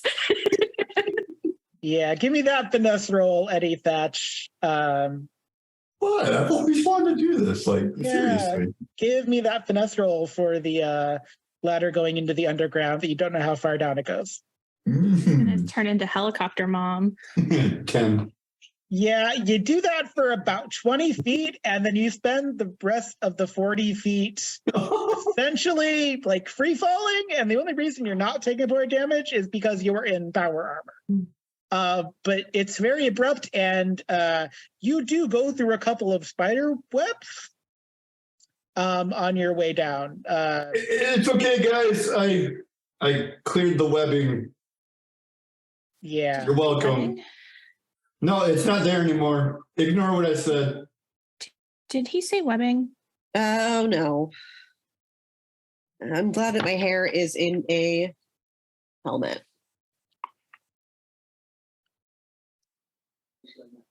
I'll go next. Let's Who go wants to next. go next? I'm going in. Yeah. Will you be descending as a normal person with descend down the ladder? Not a giant Or man. will you also be trying? No, I'm going to do it alone? very apprehensively, especially if there's webbing. Because, well, you know what? Cecily is not afraid of spiders. Coco it. Lottie is. Oof. Cecily. I will let all of you know, because I know spiders are a common phobia. They're not going to be like big spiders, and it's not going to be like a whole spider themed thing. Like, it's not that. Just like there are spider webs because it's an old thing. So I'm gonna You're like setting the scene. I don't want anyone's phobia to Mise en over. scène. Yes, I just don't want anyone's phobia to like overcome their ability to like actually like be in the place. So This is the point, Jane, where you can edit in some sound effects like skittering softly in the background, and it's just Yeah. like there very aren't any giant slowly spiders. crescendoing louder and louder. I would that- never. That skittering, hungry sound just Trying coming for to you out of edit nowhere. Twas with like the creepy crawly from Twas that you guys did, John. I did was not like that. horrible. I did not know that was coming, and So I was horrible. not okay with that. In any case, down the ladder, hopefully, Cecily, you're just going down like a average person would descend a ladder. Yes.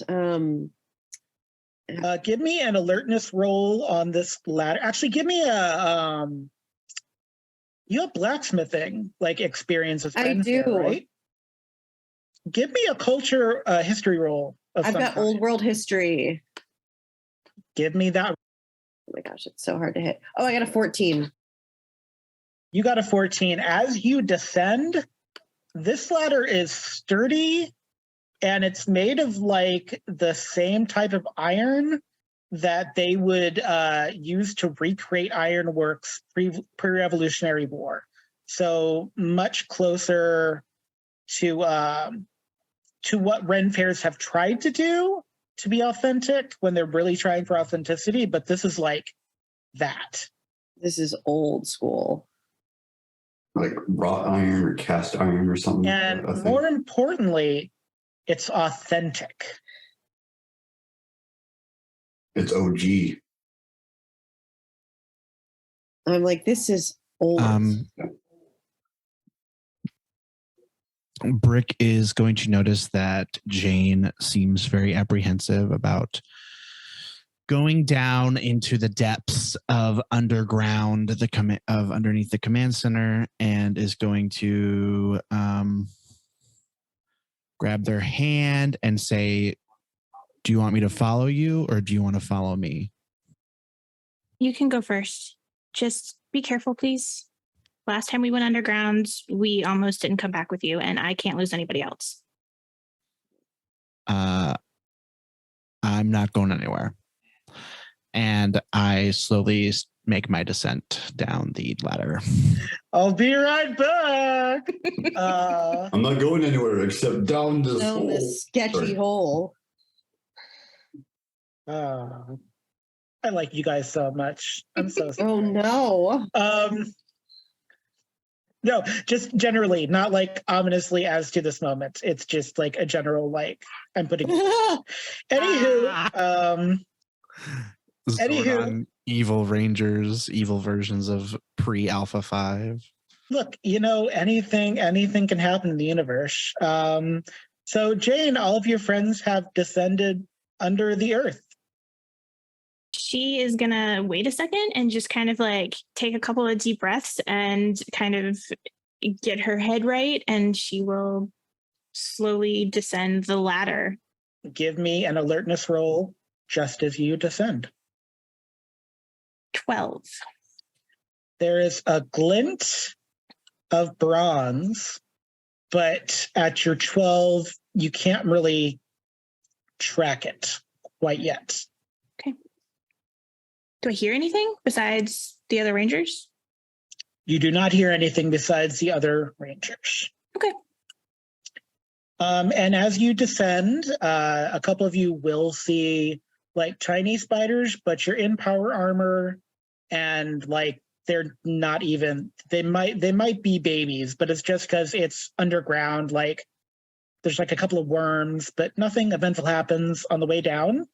The most eventful thing is that as you land in this kind of like darkened underground pit area about 60 feet down, by the way, which is deeper than you thought it would go, some torches light up.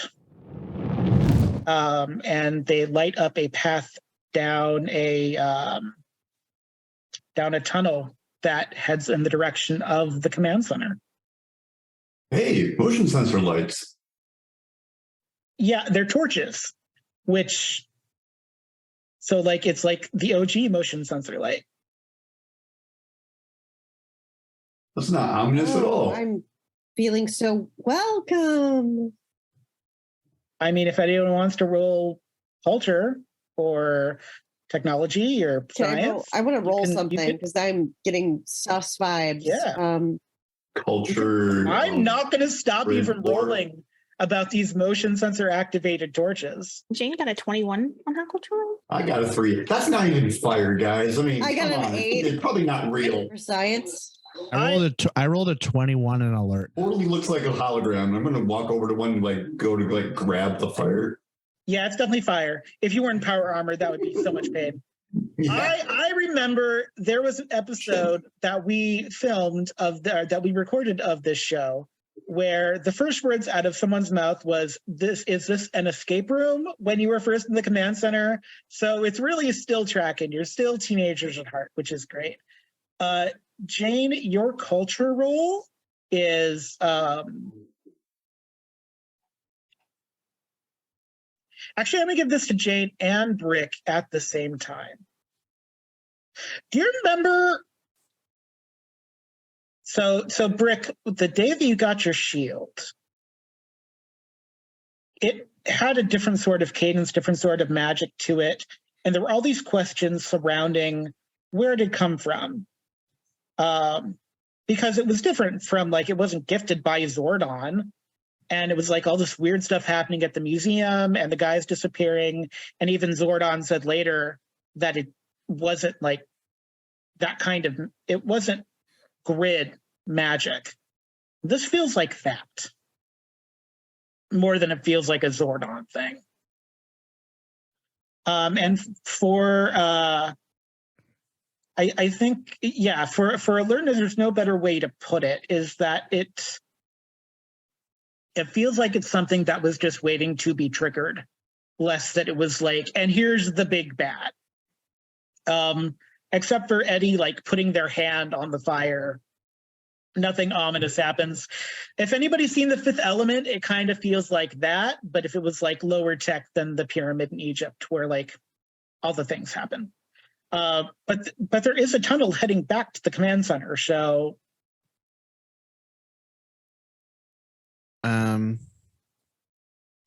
yeah, I say we just kind of follow the tunnel. This place feels old, like really old. Yeah, the iron that's wrought is ancient. Well, not ancient, but you know what I mean. I was being hyperbolic. Is my armor having any sort of like reaction to my surroundings? It is not. But with your alertness roll, I'm going to give this to you, Brick, and you can decide what you do with this information. There are symbols etched along the tunnel wall as you continue walking. The tunnel does seem to open up into something, but the torches stop short of you being able to see exactly what it is. But the torches line the walls enough that, especially you, Brick, being hyper alert right now, you can see 4 different reoccurring symbols in sort of a pattern. Is one of them a scarab? No, that would be too easy. Damn. Would you like to alert anyone to the symbols on the wall, or would I anyone would. roll Yeah. No, alertness? I would like to. I would like to alert Cecily, our historian of the patterns on the walls, and see if she can. I don't know if they do. Oh, do we still have our Hujuats, our hagstones? Got mine. Yes. We can't use them with we're morphed. Oh, we're morphed. Damn. Yeah, because they don't. You have to get them up to your eyeball. So like that's. But you can't have them on you because they can just live in the void space. So Cecily, after Brick lets you know, you see 4 reoccurring symbols. And anyone else that wants to roll alertness, if you roll alertness, then you can see this at the same time. You want me to roll history? I'm going to tell you what the symbols are, and then you can decide if you want to roll history or not. So there is a chest on a forearm. There is an open eye. There is a stack of hay with a pitchfork coming out of it, and there is an ear. Can you repeat that? So it is a chest with a forearm on it, kind of like protecting its heart. There is an open eye. There is a stack of hay with a pitchfork in it, and there is an ear. Okay. Can I roll history to see if I can get anything from that? I think that would be an excellent idea. Let's go. I got a 14 on alertness. You got a 14 on alertness. I'm just going to give this one to you, Jane. You know this for whatever reason. Actually, you know this because you're military. Former military. The forearm and chest is a slightly iconic insignia in some like stations abroad, especially in European stations. And it has to do a lot with duty and and groups. I got a 22, Cecily. You got a 22. Ears are common. They're usually about hearing or speaking truth. Okay, so the eye has like 6 different meanings. Yeah. So the eye is very annoying, but at least you know what the ear means. Hearing, speaking truth. I'm going to say that out loud, and maybe like, I'm like, does anybody else have anything else that they're gathering from this? Jana's Brick gonna got point. sorry. Go ahead. No, go ahead. I was gonna say Brick got a 5 on his alertness roll, so he has no idea what. You think the stack of hay looks like a cupcake. You're not sure it's a stack of hay. You're like, this might be a cupcake. Like, I think I like lean over to Cecily and like actually say that to see how Cecily responds. Please. I'm gonna, so I noticed the stack of hay and it kind of looks like a cupcake to me, and I'm gonna grip my stomach and it's gonna make a really loud and I'm going to lean over to Cecily and I'm gonna point and be like, that one kind of looks like a cupcake. Oh my gosh. The moment anyone says duty, I'll just like snicker. Cecily, it's the mall all over again. I mean, it's not literally, but like you're having flashbacks to the ball food court episode. That mom energy coming back. Mom energy. Yeah, Jane's gonna point to the chest and the forearm. That looks like something I saw when I was overseas with my mom and my dad. It's a military emblem. It typically means duty. Beyond that, it is an old military symbol, so it actually predates like traditional militaries. It almost has a Roman Greek feel, but not quite. And you would just know that because military people are all about like aping that to the past. So yeah, she'll say she saw that overseas in a museum. Her parents took her to one of the older, like they have like an older military museum, and she saw that symbol in the museum and explains what it meant, duty and honor. And that's some really old shit then, huh? This is very old. Like this paired with the fact that like the iron is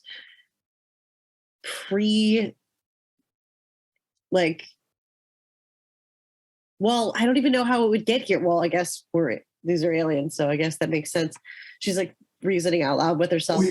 But yeah. Are we still on Earth? I don't know.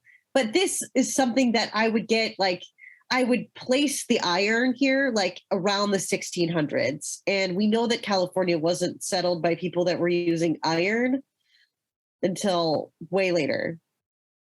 Are you still walking as you talk, or have you stopped? Jane probably stopped, at least for a moment. When she I imagine that we're kind of huddled around. Yeah, just like looking at them. One spot's on the wall. Okay. Can I pull out my phone and take a picture of the symbols? You can pull out your phone, but it does not work down here. Man, if you still had that shutter speed, though, we could definitely take a good picture. Shutter speed! Suddenly a giant shutter speed comes out of the wall. No, I'm not going to do that to you. Hilarious as that would be. Shutter speed. This was all just one real long gambit. Shutter speed back. It's all a commercial. Hashtag shutter speed.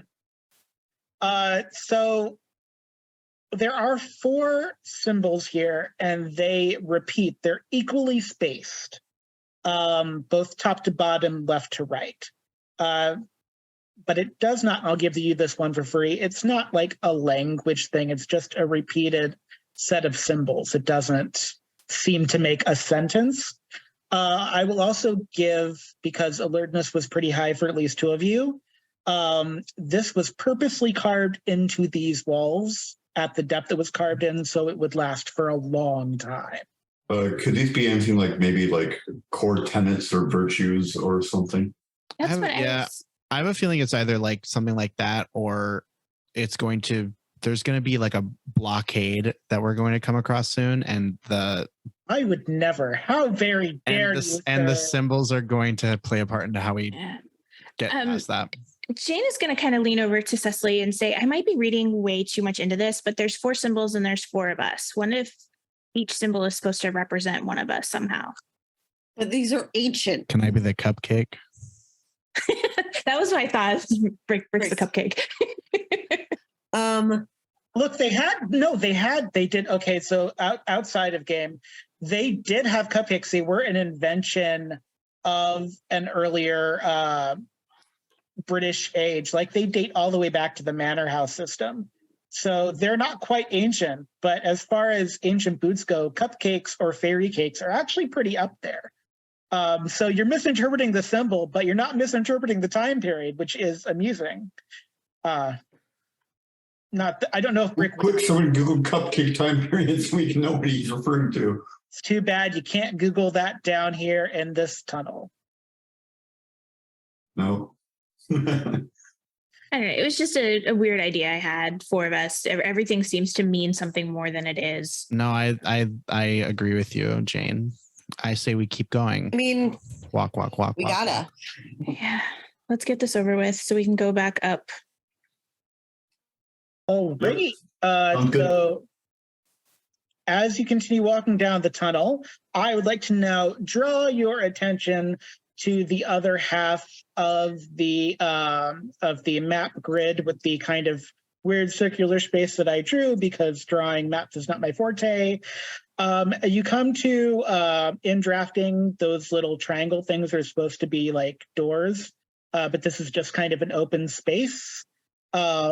Cecily, the thing here that you read, is Old English. I'm just going to give that to you.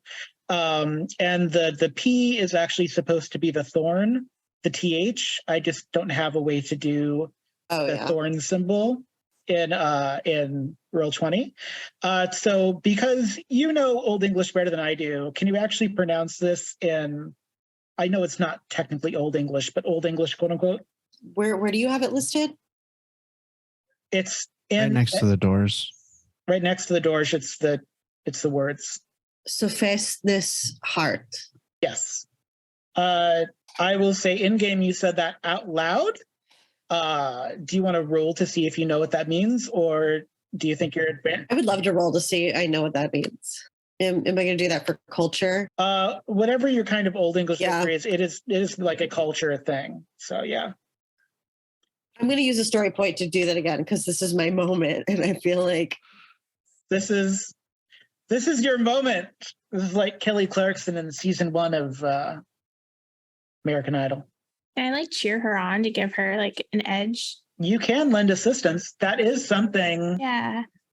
You can lend assistance. You don't have to be morphed to lend assistance, I don't think. I could be wrong. Oh, she doesn't need it anyway. She's amazing. And the 17 that you got lets you know that the heart portion of it is not too hard to translate. The subvastness, the word that I can say, is essentially it means tasks of a true heart, is essentially what it means in kind of modern day speak. While Cecily is puzzling that, the other 3 of you notice that in this room with torches lining the wall, you are blockaded by 4 stone guards, each holding a different weapon. Stone guard number 1 on the far left has a bow. The one next to them, number 2, still on the left, has a halberd pointed in your direction. The one on the right, number 3, has an open hand, and the one number 4 on the far left has a sword, but it's in defensive mode. What was 2? Number 2 has a halberd, so it's kind of like a long lance axe thing, spear. Yeah. Yep. I just didn't remember what you said, that's all. That's fine.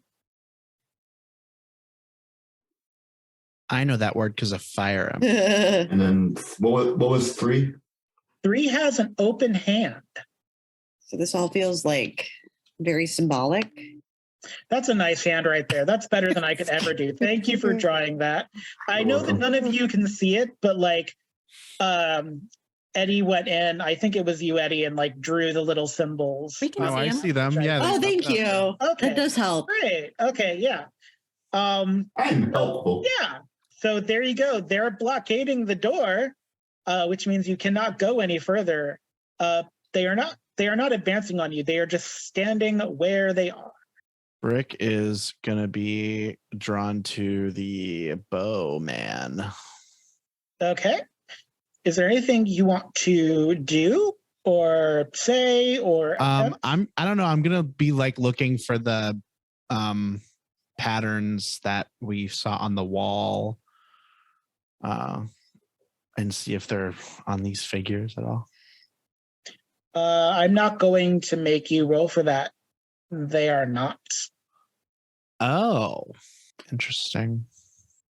I think I'm going to be like subconsciously like repeating like Sebastian's heart over and over again, like underneath my breath, like as I'm like trying to figure out what it means. Jane, Yes. number 4, who is holding a sword in a defensive position, not offensive, is not wearing a helmet and is looking at the door. I'm still trying to get my token. Oh, wait, my token's back up here. Never mind. Okay, I'm good. Sorry. Don't mind me. You're fine. So you said number 4 is... Number 4 is in like a guard outfit, but is not wearing a helmet. The sword is in a defensive position, and like when you don't wear a helmet, you can hear a lot better. Okay. I'm going to take my helmet off. Okay. Is this when we find out there's actually no atmosphere here? Because the entire time that we've not been on Earth and we've just had these helmets on and not thinking about it? You're gonna give him ideas. No.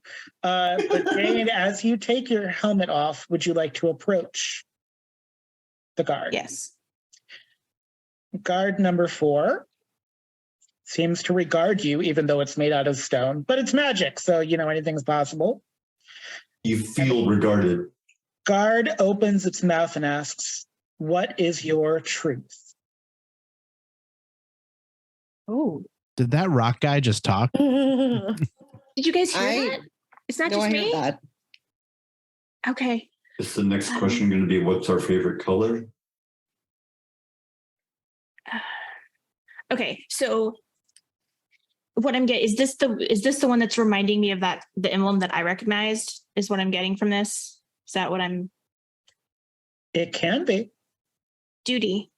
The 4th one will bow, and it opens up just enough space for you to get through. Where, the door? Yeah, so it opens into kind of the round room. So like there's just enough room between them and the door that you can stand before them, but not enough to like move into the room without one of them moving. And Jane managed to move one of them. Whichever one's calling out to you, go stand in front of it and see if it talks to you. Okay.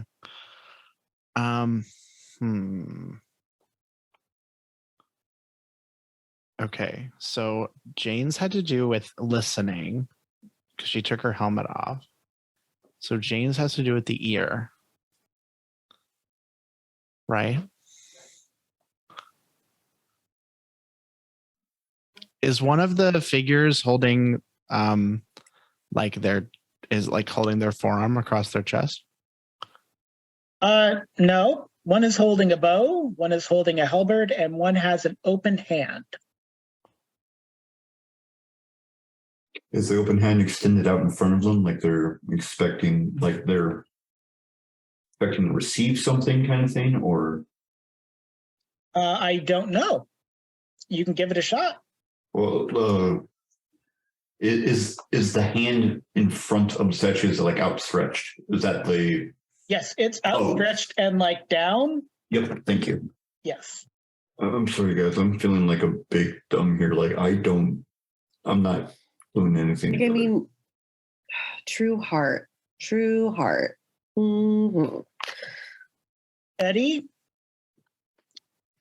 that halberd is almost like your power axe. Not quite. It's not a 1-for-1. To be honest, how are you feeling right now about what you did? You have to specify. I've done quite a few things. So how do you feel about having basically lost your power weapon?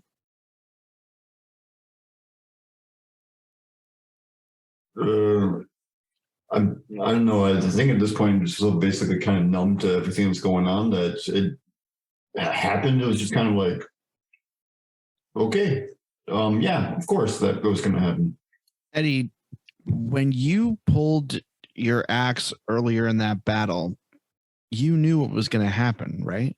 No, I didn't expect it to go away. My mental connection with you guys losing the previous ones was a monster with billowing smoke. This was putties. So at this point, I was just like, ooh, yay, I can finally, crunch something. Was there smoke with the car monster? Yep. Yeah. Oh. There was smoke with the car monster, and then there was smoke with the oven monster. I can still hear them though, right? Actually, I'm going to say I haven't gone through the door yet because last time we were underground and we got in separate rooms, things went bad. Yeah. We can also get. Oh no, she took the helmet off. But yeah, never mind. Carry on. Well, the guy, the statue didn't have a helmet on, so I thought maybe if I took my helmet off, it's not a bad idea. I would.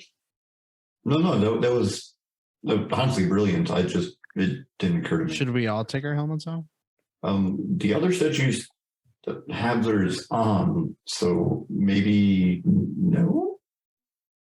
Well, I mean, that one has a bow, so maybe if you go over there, Brick, with the bow, maybe it will speak to you. Maybe can you like grab the? Can I like imitate the position, the way that the one like with the handout is doing? I've seen Cecily kind of pantomime the handout statue. I'll follow suit with the halberd statue, kind of like walk up and pantomime the pose. Cecily, the open hand speaks and asks, "What is your mission?" My mission. In general, or my current mission? My current mission is to get into the command center. Well reasoned. The open hand turns and offers you a gateway into the room. Oh, cool. I mean, I was honest. Maybe that's the trick. So, Brick, you're standing before the archer, the bowman. So the bow is pointed in such a way where if it were not made of stone and if this were a person, it would actually hit you. Like if they had drawn the bow? Yeah, like if they were fire it, like it would go like, yeah, it's aimed right at you. Okay.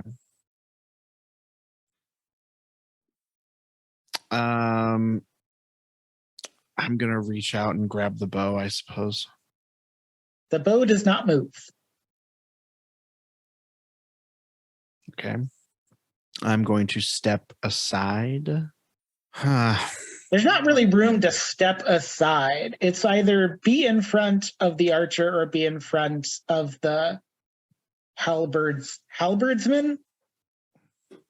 Halberdman.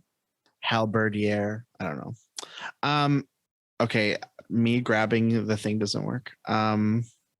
Is he in like a drawn position?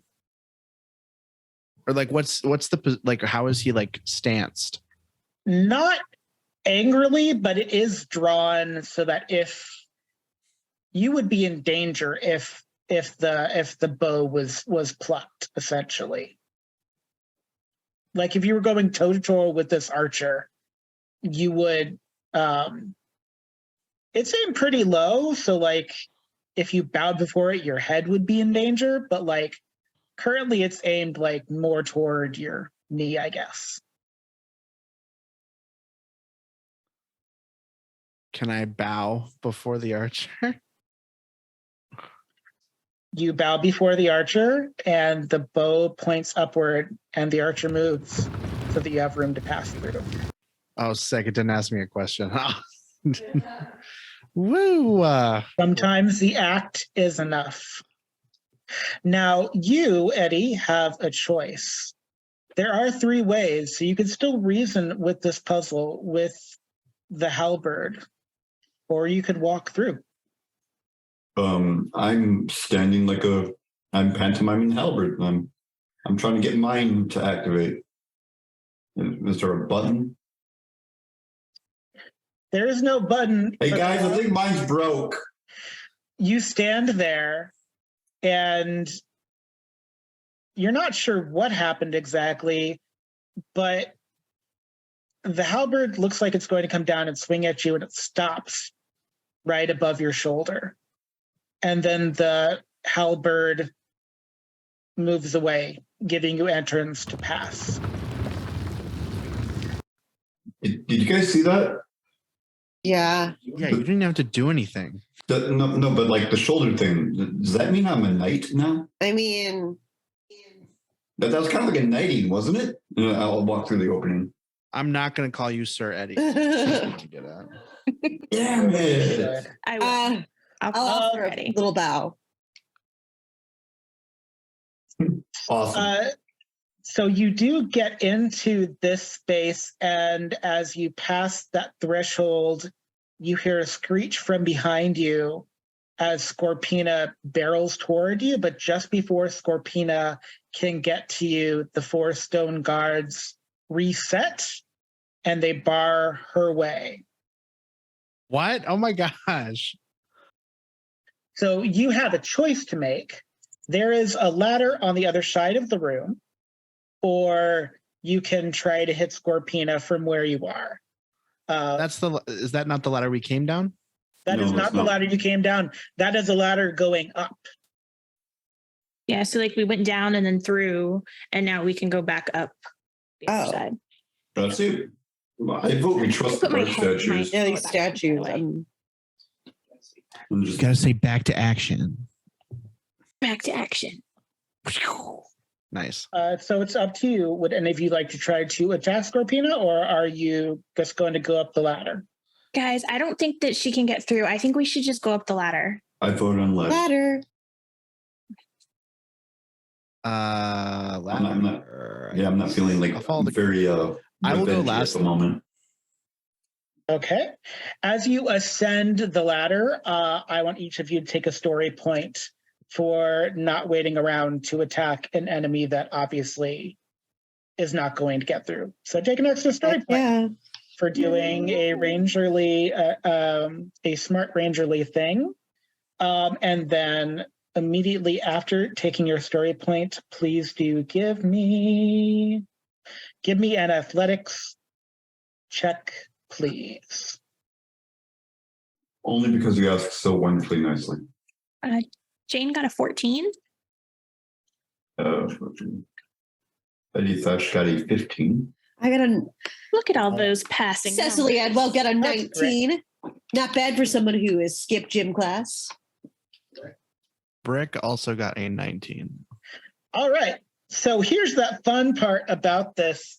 This ladder is going up into the command center. You don't know quite where it's going because you've never been to the command center this way. As you're ascending the ladder, there are moments where it seems like there's like heating vents or something maybe to do with the Zords, but it just seems to happen before you pass or after you pass. So you actually all miss like getting knocked back and having to start over, which is kind of neat. But then you start, what order are you in? Who went first? Eddy Thatch. So Eddy, you can see a door. You're about 40 feet away. Give me an alertness roll. You're less than 40 feet because you're on a ladder. Give me an alertness roll, Eddy. And I have gotten an 18 for Eddy Thatch's alertness roll. Yeah. So you know how there are animal Zords and dinosaur Zords and like Naturally, yes. yeah. So you know that's the life you live. There are some carved animal statues here hanging out on the ladder, which is little, but they're not ones you would expect. They're in a row across. It's a lion, an elephant, a tiger, a shark, and an eagle Oh my. carved into cement. Do you say anything as you pass them as you go up the ladder to make sure people see these markings? I don't know if this is our command center. It was like a different grouping of like animal avatars. Well, What are they? We got a lion, a shark, an elephant, and then two others that my brain has already forgotten. You can also just say in your helmet or yell down. You can look at them as you pass the wall too. But he asked the question. Yeah, no. Yeah. Yes. Yeah. So everybody will see the lion, elephant, tiger, shark, and eagle all grouped together as you pass. Okay, so one's not a wardrobe No, there's no wardrobes. or a witch. Yes. There is a Elephant. door, but there's kind of something interesting happening with this door. It has like a handle, but the handle comes off. Eddy, are you trying to open this door? If it's a situation like where the handle comes off, I'm just imagining that like I come up to the door and I just try the handle as like a natural instinct, and the handle comes off in my hand. It does. And then at that point, be like, guys, I think I broke the door. Well, the door opens inward, but what's weird about the handle when it came off, it doesn't seem to reconnect to the door. And it's a different color than the door. The door is like wood, which, considering it's cement surrounded by a ladder, already weird. This little handle, as you examine it, is more of like a box, and it's kind of green, a little bit green. And you've opened a door into the Gridlore library. Whoa. I forgot my card. Do you think they'll care? There is no one here to care. But Eddy, as you're the first one in, there is smoke descending from the opposite door. Guys, smoke. What order do you enter the room in? I think I know that Rick yeah. is last. I'm after Eddy. Rick is last. Yeah, I'm before Rick. Did anyone go with Alpha when he brought down the gem that you got after battling Goldar? The gem that Quentin got? I don't remember. Cecily did. Cecily did. So a couple things are going to happen. Eddy, you're going to notice and talk about the smoke. Cecily, you're going to notice that the smoke is repelled by the Gem of Storms that Quentin got from the sword that was on the Megazord that you saved everyone with. I'm going to relay that information to everybody, trying to explain it as quickly. The gem is from the sword of the Megazord. Okay, so it's a magic thing. The Gem of Storms was part of the sword, and once you were done with battle, the cat from the future that Quentin was taking care of, that he called Diego. The cat from the future? Yeah, the one that would he would show up outside of his house. The one that was like It stalking was from him the. for Well, I knew about the Yeah. cat. It's from the future. Yeah. That's been mentioned at least once, but that was my reaction too when I heard that. I know. I must have gone to the bathroom during that one. Yes. I do not remember. No, In any that's- case, From the that's a legitimate response. from the cat that was stalking Quentin received the Gem of Storms after your battle with Goldar. And then after the battle with Goldar, you all came back to the command center, and Alpha wanted to make sure it stayed safe in the library, so Cecily at least came down to the library, and now Cecily has noticed that the smoke that is filtering from where the command center is atop it, there's like smoke filtering down, which is not how smoke normally goes. Smoke normally rises, by the way. Just throwing that out there. Depends on the kind of smoke, but yeah. It's like fire smoke. So Density. Is this smoke black? Is it similar to what we saw come billowing out of the car and the oven? Or is it just smoke? It is similar to what you saw billowing out of the car and the oven. And there appears to be kind of a buffeting corona coming from the gem that's propelling the smoke. It is kind of keeping it at bay, at least from where it currently is. Okay. So maybe if one of us holds the gem and we stand in a group, maybe we can make it through the smoke safely. That's a good idea. Or I'm just maybe I don't know how big the area of effect is on it. I like that plan. I'm glad to be a part of it. But what if it doesn't work? You have to be willing to Yeah. do anything we can. I don't want anybody else to get hurt. I volunteered to try to make sure I'm right. No. Like, we're doing it all together. We're not doing it individually at all. Come on, guys. Let's just go at this together. Yeah. What are we doing? Grabbing the stone? Let's do it. Yeah. Everyone get a hand on the It's rock time. on the shiny Let's rock. rock. Just Are you sure? I could be wrong. There's like at least a Yeah. 50% chance I'm wrong. And then we're gonna end up in wherever weird realm Quentin is. Jane, don't ever tell me the odds. Well, if we do end up somewhere weird, at least we'll all be there together. That's true. yeah. Please take a story point for never tell me the odds. Yay. So I'm just going to say that this is kind of happening where you're all. The Gem of Storms is not like the biggest diamond you've ever seen or diamond shape you've ever seen, so you can't all put a hand on it. So there's going to have to be a configuration somehow, but I'm feeling a little bit kind of like the scene at the end of Guardians of the Galaxy, to when Star-Lord gets the Infinity Stone, and then they end up kind of daisy line sharing the energy to a degree. yes. Maybe something like that, but a little bit more compacted, huddled, just You're for the gonna have sake to- of whatever. Yeah, just based on the design of the Gridlore Library as you can see it in your human minds, because it's magic.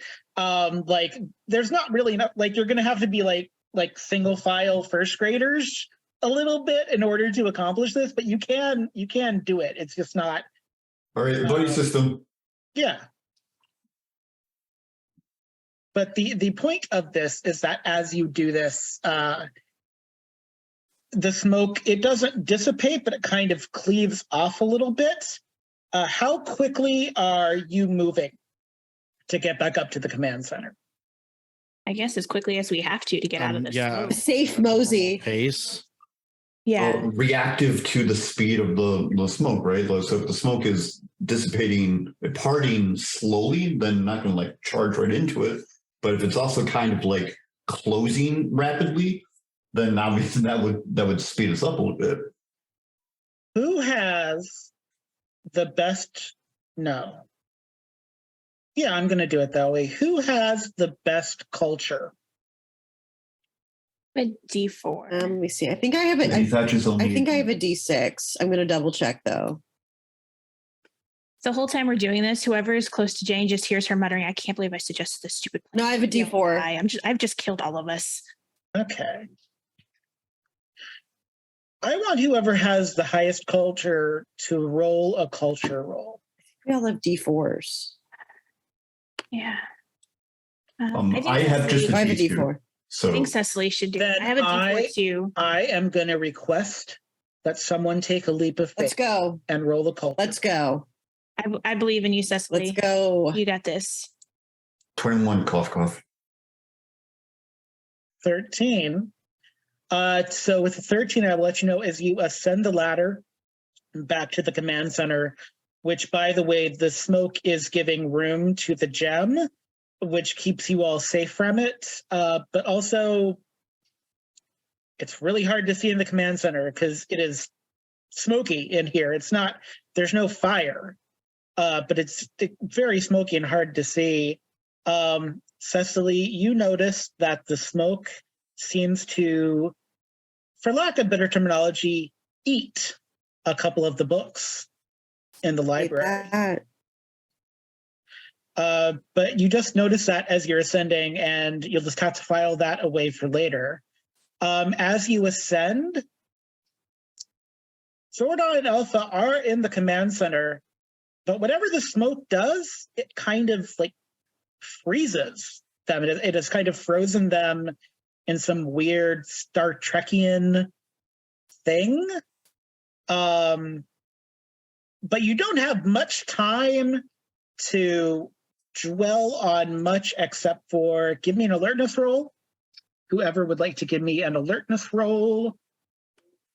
I'll do one. I'll do it. Cecily Adwell got a 15. Jane got a 23. Bert got a 22. I wasn't going to roll, but I guess if everyone's going to roll, I'll do a roll. You don't have to. You could be as good as you wish to be. There we go. As alert as I'm going to be. So Eddy, you're more concentrating on the smoke. Brick, Jane, and Cecily. Alpha is normally like red and yellow and very sci-fi fun. Right now, Alpha 5 is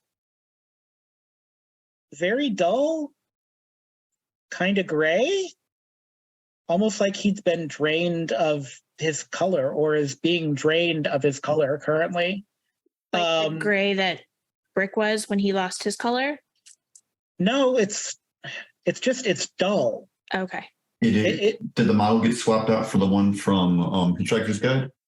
Well, you don't have time to resonate on that too much because something about being in this room activates the Gem of Storms, and it floats up to the center of the room, and it kind of freezes time for you, and it like creates like this thunder storm ceiling over the top of you in the room. The room feels infinite both above and below, so you don't know quite where the ceiling is, but like it creates like this light ceiling with the gem. It has floated out of whoever's holding its hand, by the way. So you're not lightning. We're not doing a Thor moment. But it just I have the power. It radiates this electric energy throughout the room, this white light in a way, and your observation globe flickers to life, and a person appears. A ranger appears in your observation globe. But they're wearing, well, it doesn't look like your suit. It looks a little bit more, it looks like a yellow beetle. There's no other way to put it, but like a yellow beetle, like tech savvy. For purposes of all of you and people at home, if you can think of the yellow big bad Beetleborg suit, that's what it looks like. The gold one? The gold one, yes. I always think they're yellow, but yeah, it was more gold. So it looks like the big bad Beetleborg. Okay. Yellow. Come to a beetle. Yes, and it looks at you and addresses you, and it goes, "Hello, Rangers. You're a Gem of Storms." That's where the Gem of Storms went to. Has been activated. I assume this is an emergency of some kind, and you're not just figuring out what this beacon does? That is the question they have.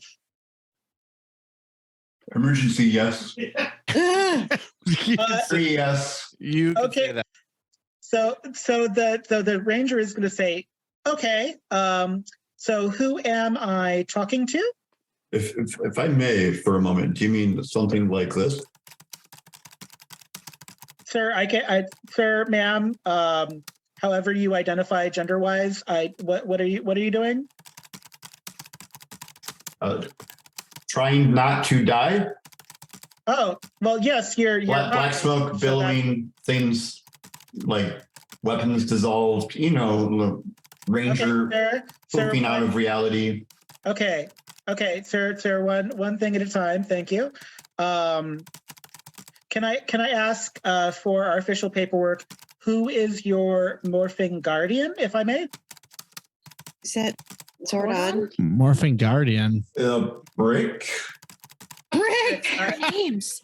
Brick. Don't say our names. I don't think we have a Brick. I thought I heard someone say Zordon. Is that correct? You have a I think, Zordon? yeah, Zordon. Great. Okay, no, Okay. that makes a lot more sense. Fish tank bro, dude. Zordon. Okay, Fish Tank Bro. I'm putting Fish Tank Bro in parentheses. Is this Zordon with or without an alpha unit? Do you know which alpha unit he has, if Alpha any? 5. Alpha Five. 5. Okay, we have an Alpha 5. We have an Alpha 5 model. Great. Okay, thank you. Does anyone in your Ranger group have any grid relics, any extra powers, that sort of thing? Yeah, 3. I have a golden scarab shield. You have. Did you say golden scarab? You have no idea what this is, and we're just telling him everything. How Yeah. many Rangers does Golden it take to talk Scarab's to customer shield. service? So golden scarab shield, the typing becomes like furious, and the ranger says, "Oh, okay, that's interesting. Well, I guess if that works for you, I won't complain." So To be So- fair, so- this thing has come in very handy. So this okay. So is the emergency you're contacting us about in the Valley of Tomorrow about this shield of yours? Is that what this emergency is about? no, we're being currently chased by a manic scorpion woman. Okay, yeah, that's Scorpina. It used to be someone's mom, but then it got eaten by an oven. Any details? And Eddy, then Eddy. the oven pooped out a scorpion. Okay, what's Mr. Golden Kabuto Beetle man? I'm the Yellow Time Guardian. Okay, yellow. Part of the Yellow Court. Yes. Okay, Yellow Time Guardian. Listen, we're dealing with some black smoke that has taken our friend It's also and has making turned chicken all of sad. our. But, We'll get to the chickens later. dude, do we have cool titles too? There's Are we just like- a whole lot of If typing you're a happening time right guardian, now. or by the way. we? Can you guys can I talk to the yellow bug man, please? Wait, will you tell him about the paint too? I will tell him about everything. I have a beetle. I'm a beetle Zord. Can you ask me not a bug. if we have titles? Listen, I don't have time to get into the semantics with you about what is a bug and what is a beetle and what the differences are. Okay, I'm not very good at school. All right. Let's start off. Let's start off with a simple question. Who is your current lead ranger? That will help me look up your file. I think Jane and I are gonna kind of like glance at each other, and I'm going to say, "Do you want to take this one?" I just kind of picture Brick saying Jane and Jane saying Brick at the same time. Yeah, that's Okay. exactly my headcanon Okay. too. All That's right. exactly my headcanon. I mean, this is very cute, but this is an emergency line. I need you to pick one, and I need to know your mascot and your power weapon, please. Jane Foster. Jane Russell. Foster. Sorry, Jane Russell. Okay, Jane Russell. Which ranger Tyrannosaurus? color are you? Red. Tyrannosaurus. Yeah, Red Tyrannosaurus. Okay, and do you have the classic Tyrannosaurus weapon? Which power weapon do you possess? None right now, but I had the graphic. Yeah, so Yes. Mr. Beetleman, so this is what Yeah. I was going to get to. Our power weapons have currently been eradicated from our They got dusted. dusted. That's a good one. They're currently out of commission. Your, No one's- I guess. Yeah. like Yeah. your alpha unit can't fix them. No, so on. we've been fighting these Alpha unit's not monsters moving. with we've been fighting these monsters with black smoke that took one of our friends into some weird alternate dimension. We haven't figured out where he is yet. And every time we pull out a weapon, it crumbles into sort of like a gray ash. Oh, okay. Well, that's not good. Power weapons are Tell me an about it. important point of the fighting against the forces of evil. So let me do some checking here. So we've got Jane Russell. Did I spell that right? 2 S's, 2 L's? Yeah. Yes. No, And that's you are a Red Ranger, you said, yes? Yes. Not Crimson. You are a classic red, right? Yes. We Okay. don't exactly fabulous. have any like paint swatches here, guy. Well, it's less that there's two types of Red Ranger. It's There's fine. He's just doing his plastic job. and there's It's fine. crimson. Okay. Let's see. And you are a Tyrannosaurus, you said. So are you all dinosaurs? No. You all have No. dinosaur? No. No. Okay, that's I'm a- interesting. I'm a Most teams Falcon. have like oh, it's a Falcon. Your team is a fun team, it sounds like. Yes. We are. Oh, we like to have fun. We definitely do. All I can right. just see Eddy like giving thumbs up Cecily's in the like, I background. thought I was the leader. Okay. And then there's like a pause as the typing stops. And like you can't read a facial expression because there's a thing on their face. They have their own There's a mask. armor the mask helmet. on, yeah. But they go, oh, I've read some of your journals. Interesting. Okay, well, it's nice to meet you all. You guys have journals? We have I have, well, yeah, of course, all of the different Ranger.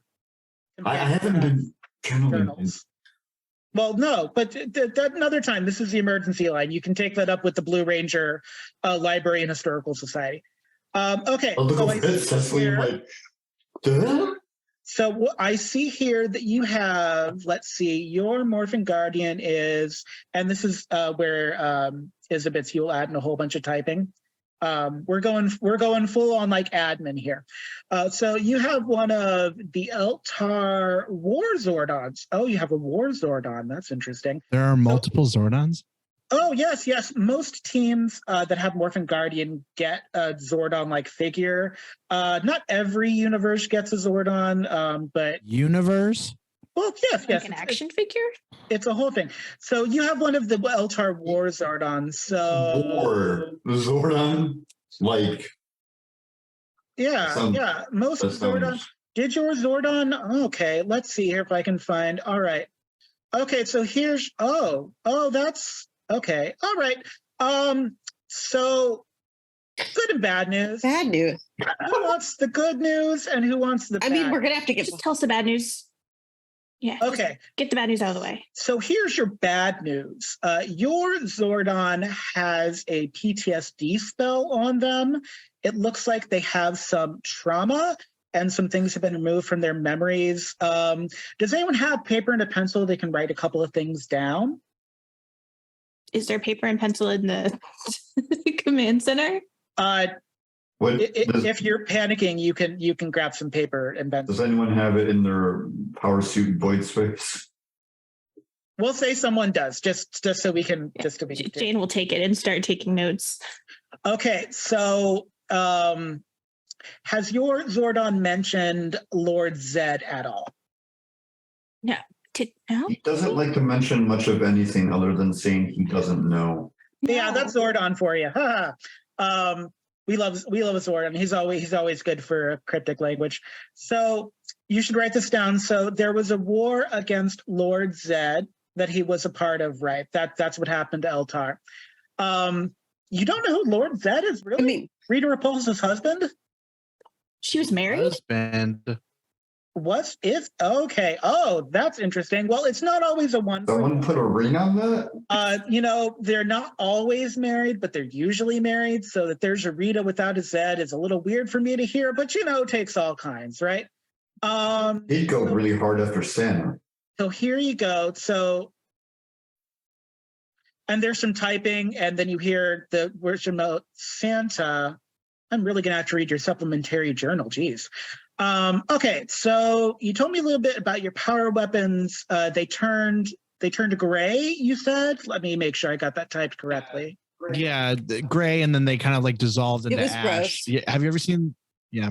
Oh, okay. Yes. All right. Make sure you spell it like the American gray and not like the European gray. there's nothing wrong with the European gray. Okay, so that's going to be GRAY you want me to use instead of GREY? It doesn't matter. It Just really whichever one you spell All check. right. Just use spell check. We don't Sure. use spell check. We're in the future. Okay, so here we go. So what I'm going to do, good news, is I can use your Gem of Storms to reset procedures for your Alpha 5 that will reinforce your grid bubble. Since you have one of the War Zordons, you likely are in a command center. I'm going to guess that looks like what is from your Yes. Looking for that, yeah. Yes. Okay. So if you've been having any issues with technology or communications, Yes. that should fix Oh. that, and that Okay. should fix your shield. I Thank you have so much. Yes. Well, don't thank me quite yet, sir or ma'am. I don't know if Jane is a male or female name in your time. Did we just go about like the magical technobabble equivalent of unplug it and plug it back in? Yes, kind of. Actually, that's what we do with our little robots we have up here. We're pluggers. Okay, so here's something that you should write down as well. You have a series, your Angel Grove has a series of very odd variant ley lines that are not supposed to be happening beneath your city in your universe. That's weird. I don't know what they are. We just have a note about them here in your journals.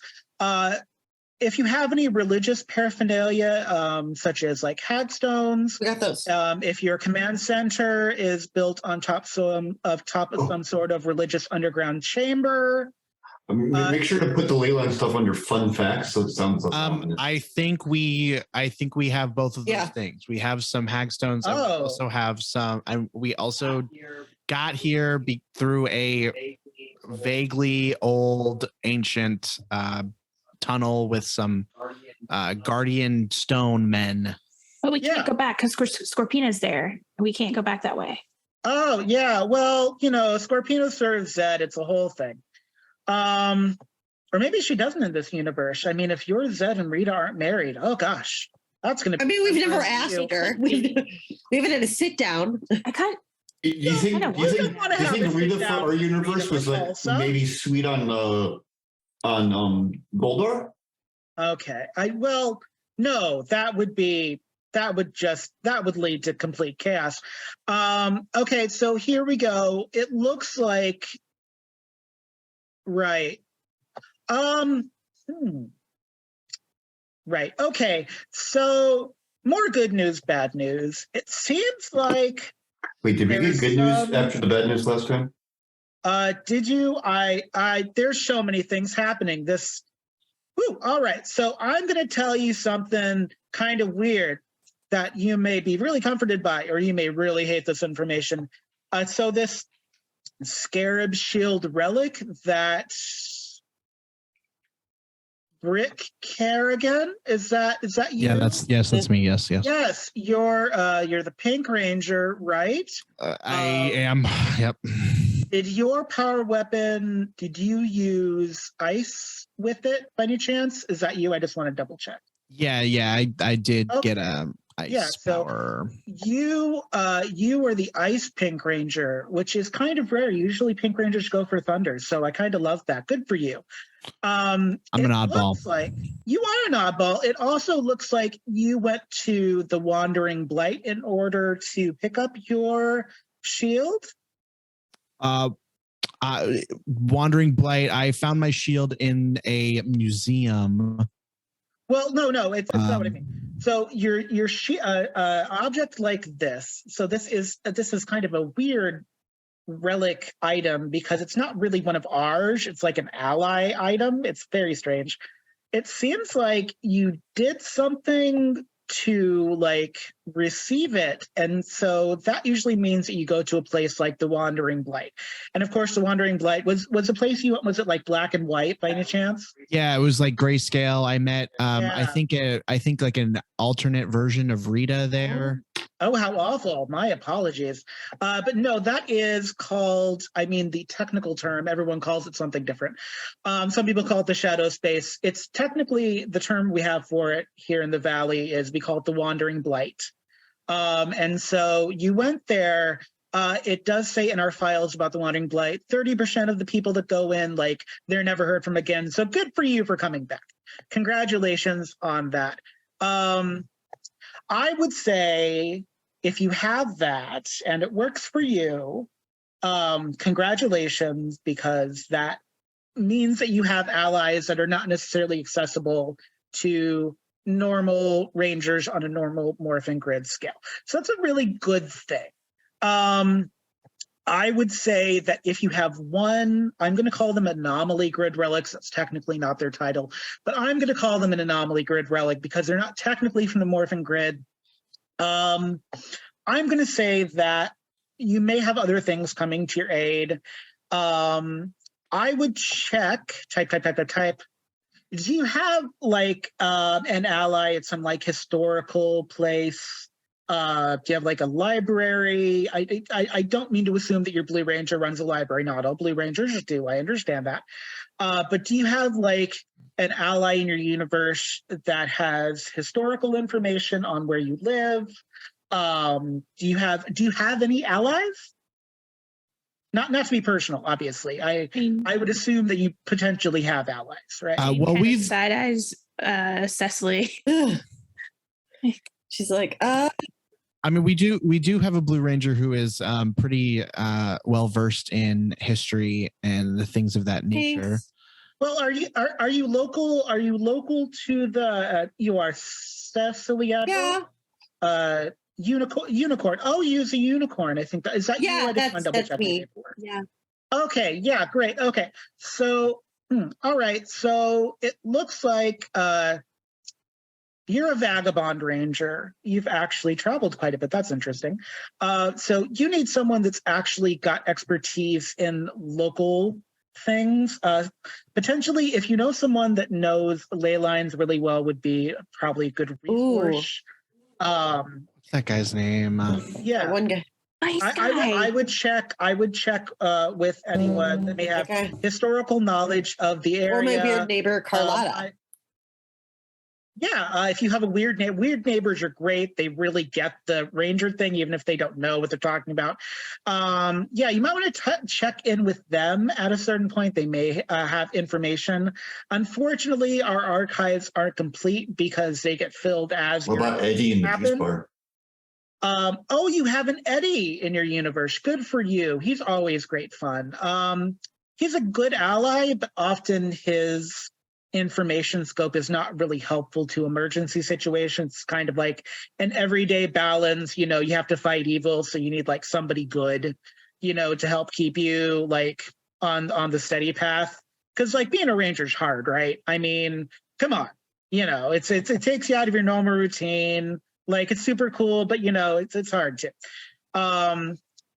I would also check with anybody that knows poetry. Wartime Eltar Zordons are big on science and poetry. So if you've got like a poet friend, they might like get the like poetry cryptic language thing. Because Zordon models are super cryptic. We love it, but like it gets a little annoying now. They're really great for like philosophy when you do philosophy debates, but like other than that, it's a lot. So here's what I'm going to do for all of you. Do you have a question there? I was just going to thank you for all of this information, and we will get right on the finding out more about the ley line thing. But we're kind of in a bad spot right here. There's smoke everywhere, and we really just need to clear the smoke, find a way to get all of this out and unfreeze. I did try to mention at the beginning, dying was meant to be more of a state of current process. Yeah. You're being super helpful, but we really we need this. Oh, don't worry. When your Gem of Storms activated your emergency beacon, it froze time in a bubble around you. So whatever was happening, as long as you weren't dead at the exact moment that you had like your lightning sealing, probably, you were fine. So what I'm actually doing right now in process. Very, very quick note. Open with that next time. I know it's a lot to panic about, a lot of things happening. I don't know your ages, but you're probably younger too. I'm guessing you're younger than 30. You sound like you're younger than 30. I hope that's a compliment. Do I look like I'm 30? No, I don't think he has a very good concept of human age. I really thought I was. Okay.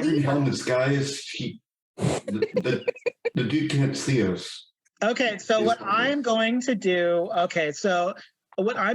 is I'm going to work on resetting your alpha, and that's going to give you a 3-minute bubble of time to discuss amongst yourself if you want to ask your Zordon anything. Bear in mind that PTSD spell, if it was set for a reason, and it was likely set by them at some point to deter working through some sort of very heavy trauma, which if they're a wartime Zordon that went through the destruction of Eltar, likely a lot of trauma there.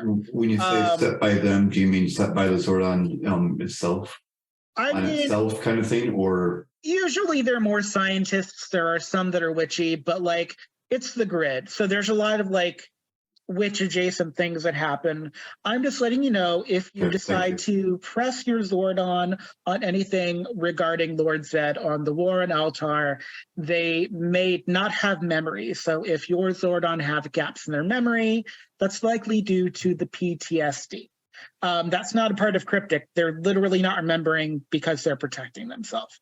So in this 3 minutes that you're going to have to reset after I go off screen, please talk amongst yourselves for what you're going to do. And then when you unfreeze, the smoke is going to stop filtering away. And your Alpha and Zordon will continue about their process. They will likely, maybe not, maybe be surprised to see you. We'll see what happens, but you have, you're gonna have 3 minutes basically from when I reset your system. So whatever you're gonna do, I hope you have a good day, have a good time, have a better time if you're having a bad day. If you're ever in the Valley of Tomorrow for whatever reason, come and see us, the Yellow Rangers. We're always in the Philosophy Circle near the Pink Ranger Festivities Mansion. And I hope you have a more phenomenal day. Thank you for using your emergency beacon. And then the observation globe goes blank. Thank you. Oh, okay.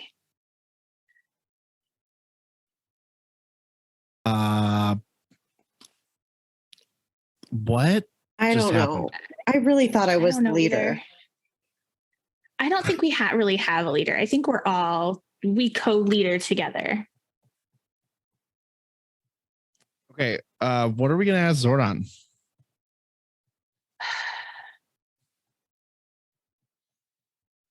I just What's feel with like the there's too many smoke? things to ask. I just Yeah.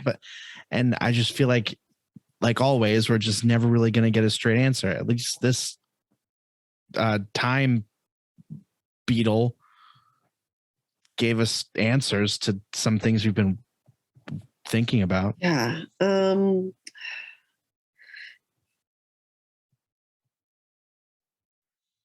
we ask why? I don't know. Can we ask why everything's dying? Or I don't know if he would know the answer to that. I don't know. I feel like there's a lot of really important There are. questions that we need answers to, and I don't know what we should ask first, I guess, because I don't know that we're going to get answers to any of our questions right now.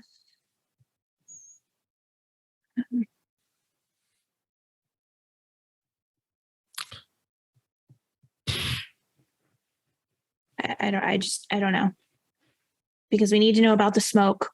What is it? What's causing it? Where do things go when it touches it? Why is everything I feel dying? like that question would have been better for our time beetle friend. Yeah, but I don't know. That was a rough conversation. More like a fast conversation. Yeah.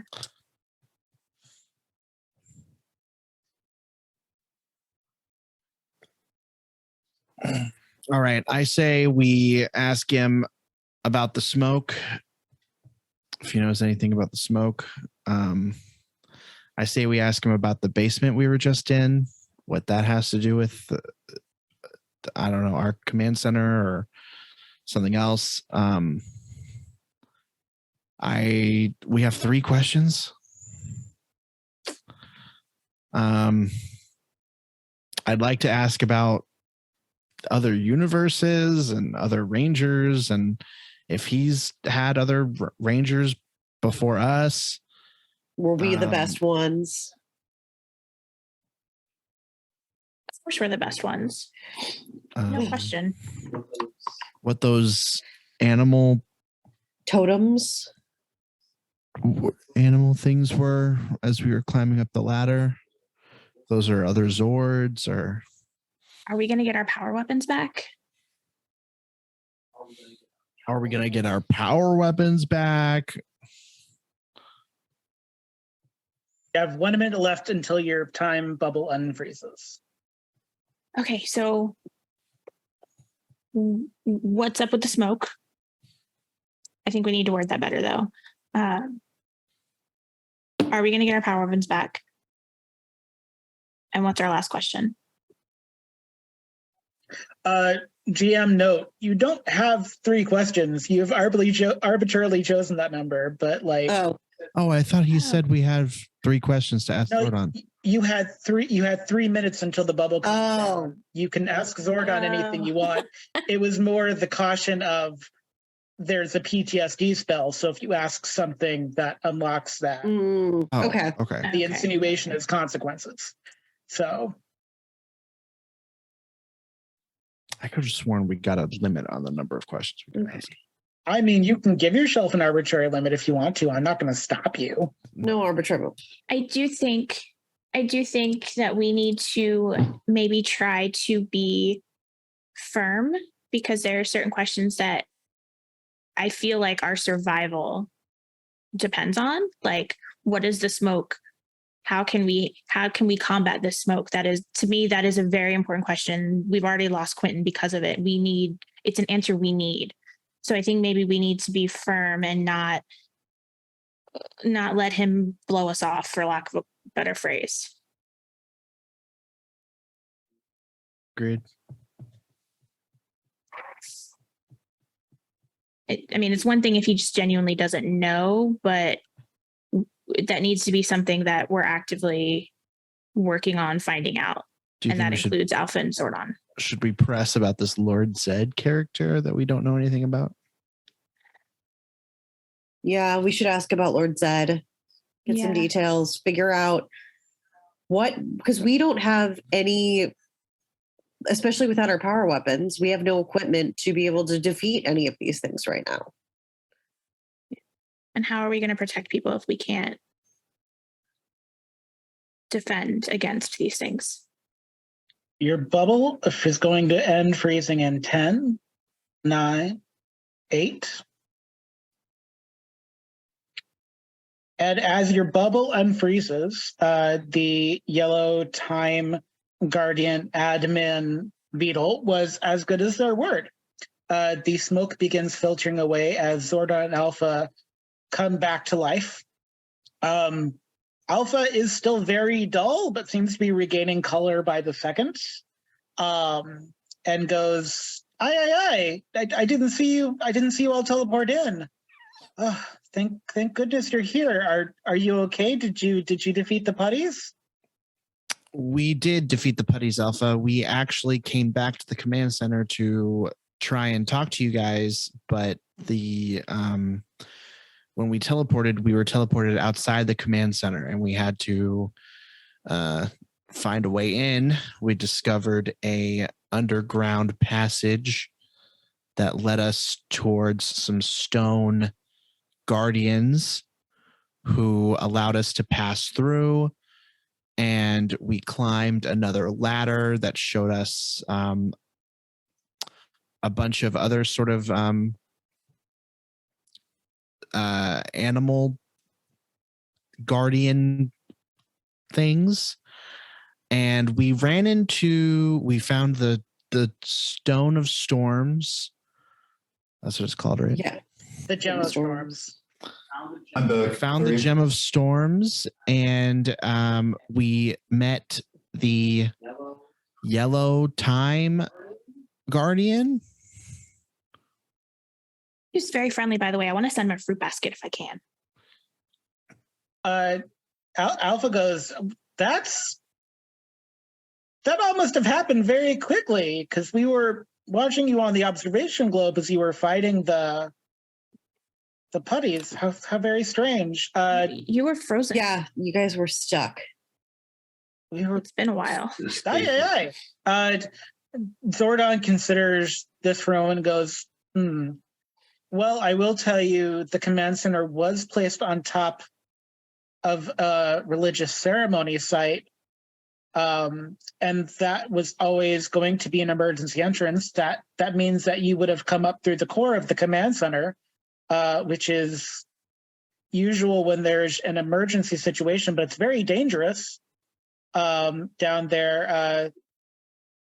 A lot of those your Zords, when they're for maintenance, are housed in the core area, and so there would likely have been exhaust vents that would go off. So that's a very dangerous area. I wouldn't send you down there if there was any reason to be down there.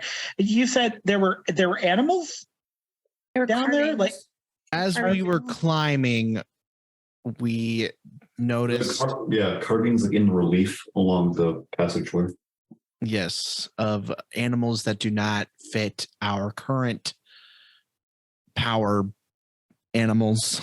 Yeah, there was like sharks and stuff. Yeah. Alpha kind of tilts their head because they can't emote many other ways, and they go, "Well, I go down to the library all the time. I've never seen those carvings." It's below the library.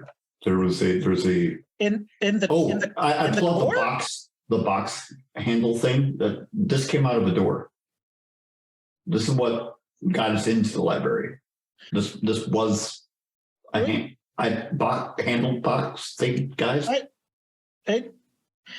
Alpha is definitely confused. I'm not gonna make anyone roll for this. Like it's obvious that Alpha is genuinely. And then Alpha kind of decides to say, well, I mean, the Gridlock library is made of magic, so maybe it's from the library itself? I don't know, Zordon. It is a lot of magic. What is Zordon's reaction to all this? Zordon's reaction is, well, it's not a happy thing to say, but he's more intrigued than concerned. There's a very Brick is going to step forward towards Zordon's tube, in so much as you can, because it's on a far wall. And Brick is going to kind of make like stern eye contact with Zordon, and Brick is going to say to Zordon, Zordon, I know you have your reasons for keeping us in the dark about certain things, but I think it's time that you give us the answers to some very important questions that we have and that I feel like you know the answers to. Very well, Mr. Kerrigan. I respect that you wish to have answers. I will do my best to let you know what I know. Some of it I only know as much as you do, to be honest, but I will do my best to answer questions as truthfully as I can. Yeah. Okay. Zordon, do you know about the existence of other universes and other Zordons like you? I don't think there are other universes. It's well documented. Alpha, there are books down in the lore library about some of the other universes, correct? And Alpha goes, well, yes, but they're all theoretical. It's a given. There's likely other, morphing guards out there, but they're not linked or anything. We can't visit them. They just kind of exist on their own. We exist on our own. Jane leans in and just kind of quietly says, maybe that's part of their programming, is that they don't know the other ones exist. So if something happens, they can't. I mean, we have like a pen pal, one of the Alpha 5 siblings, but that's I mean they're all like water themed. And I don't understand half the things they say. Okay. Zordon, do you know a Lord Zed? Many years ago, the war that ended up putting me in this fishbowl, as you so politely have called it, over time. But he's dead as far as I know. He was corrupted by his own power. Why? Well, I've been alive for a long time. If he's still alive, that would be extraordinarily dark and troubling. we've noticed that there are things going on in Angel Grove that seem to also be affecting Rita, and they are not part of her doing. A lot of this is the black smoke that we've been coming across, these monsters that don't seem to be creations of Finster. Rather, they are. Do we know about Finster? You don't know Finster's. No, you might actually know Finster's name, because in the episode with the things on top of the different schools and Ernie's juice bar, Finster might have actually introduced himself. So I'll say, yeah, you know Finster's name. I will say. And we know that he's like the one that makes the monsters and stuff, right? Yeah, he was very clear about that. He takes great pride in what he does. Animals are acting weird. Our power weapons are gone, and Quentin is gone, and there seems to be some darker magic at play than just what Rita is capable of. And based on what the Yellow Time Ranger told us, Lord Zed being around is quite a high possibility. The only thing that would match this was the living smoke that Lord Zed made as a weapon. But he could not control that weapon. And so if he is alive again and has brought that weapon back, I cannot even imagine the havoc it would wreak. It destroyed Eltar. It was the reason so many people perished.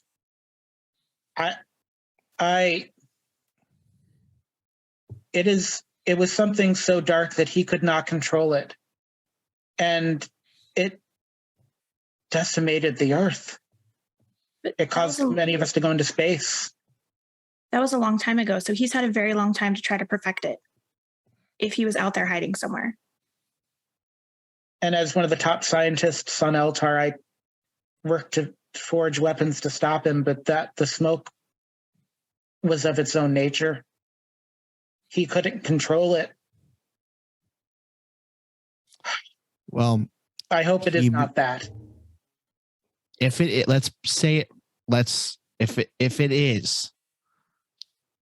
is there anything, are there any weapons, or is there any greater power we could seek out in order to defend ourselves, defend the earth? The only thing that I can think of is that we don't know why your golden scarab shield works. It came from a curious place. It has an attuned magic to the morphin grid, but it is not from the morphin grid. It acts like it, but much like the other things that happened in that museum, it is not quite the same. I can't imagine, but there must be other weapons. I just don't know what they are. But it's never hopeless. If you lose hope and lose faith in what you can do, then it is hard to continue fighting. And I can only say the existence of that shield means there must be another thing out there that will continue to bring hope. Because the shield is still here, isn't it? It has not crumbled. Yeah. So we need to figure out more about this religious society that this command center was built on top of. Do you have any information on that? Yes, I can tell you it predates Angel Grove. It was picked to be out of the way, and the city would be built nearby it, but far enough away that most could not come without being teleported in. Angel Grove has always been a religious society. Most societies where rangers are formed have a religious element to them, because a part of what brings the Morphin Grid is the ability to have faith. Not in any particular thing necessarily, but the ability to have faith is one of the strongest human components there are.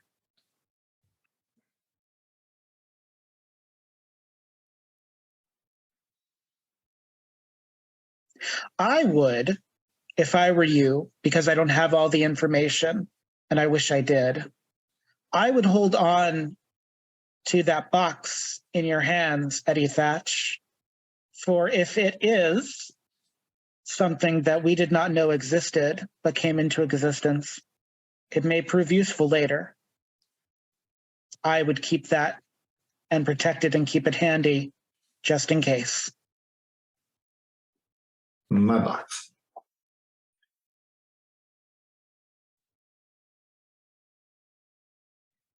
I hope for all our sakes it is not the return of Lord Zed. I hope not.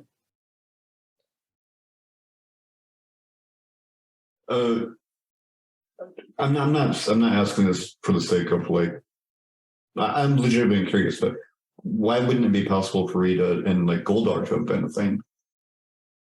Goldar is subservient to Rita. His planet, he would have been trained by her. He has an inability to feel emotions like love. That is both part of his training and just part of his species in a way. They are very much not a communal society. Oh man, I almost feel like bad for him. No, okay. Ooh. Okay.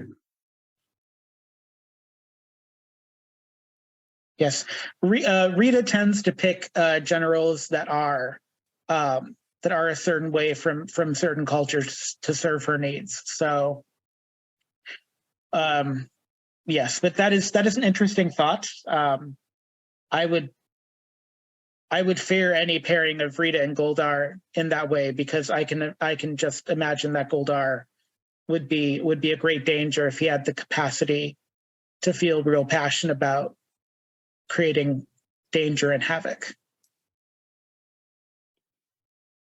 I think if nobody else has any more questions, I think maybe we should, and there's nothing else we can do here right now. I think maybe we should all go home and get some rest, maybe regroup in the morning and start doing our own research on the ley lines and everything, like the time person said. Unless somebody else has another idea. So you spoke to a representative of time. I'm not disputing that. I'm asking that as a question. That is what you have said. I believe you, but I'm curious. That's what they described themselves as. They wore a yellow. What was it, like a Time Lord? Time Guardian. Time Guardian, yes. Time Guardian. Yeah, they looked. They wore sort of a power. They were like suit the secretary of Power Rangers. Yeah, they had files on us. It felt very bureaucratic. Like they knew who we were. They knew who you were. They told us you were a war Zordon. I have seen war. That is not inaccurate, but what a curious thing. They told us about the existence of other universes, other Zordons, other Rangers. They said yes, I've always believed that was possible. It just, there's no way to, I mean, we can like write in a book that potentially we have no way of knowing if that's even them writing back. So, I mean, it's not something I've dwelled on because there's no way to really find that answer that I'm aware of. Well, I mean, whoever we were talking to sounded very sure about what they were saying was very, very much just like common knowledge, natural types that like if they were being mischievous, man, they sold it well. Yeah. They said that the ley lines under Angel Grove, something about it it was wrong. It shouldn't be here in this universe or something like that. And that we need to talk to find somebody who knows more about ley lines. That is very odd and troubling. Yes, but this is all good information. I hope that has been helpful. I know this has been a very trying period. I don't have any information on Quentin, unfortunately. We have been trying. I hope something becomes clear soon in finding a path forward for both the safety of the Earth and for yourselves. I just hope it's not Lord Zed. I hope it's not some new version of that smoke. I hope it's something that will not test you more than any should be. But if it is, I believe in you. And so much as a giant floating head in a fishbowl can believe. Hey, Zordon, I want to apologize because I was honestly getting frustrated and just assuming that you were being dishonest with us. But I guess, I'm not saying this to be insulting, but it turns out you're just imperfect like the rest of us. So welcome to the game. I would be more worried about you if you were not frustrated. There's great sadness in having lost a member of your team. There's great sadness in having lost 2 members of your team. And there is great frustration in feeling powerless. If you did not feel that way, I would be more worried. I just wish I had an answer to give you.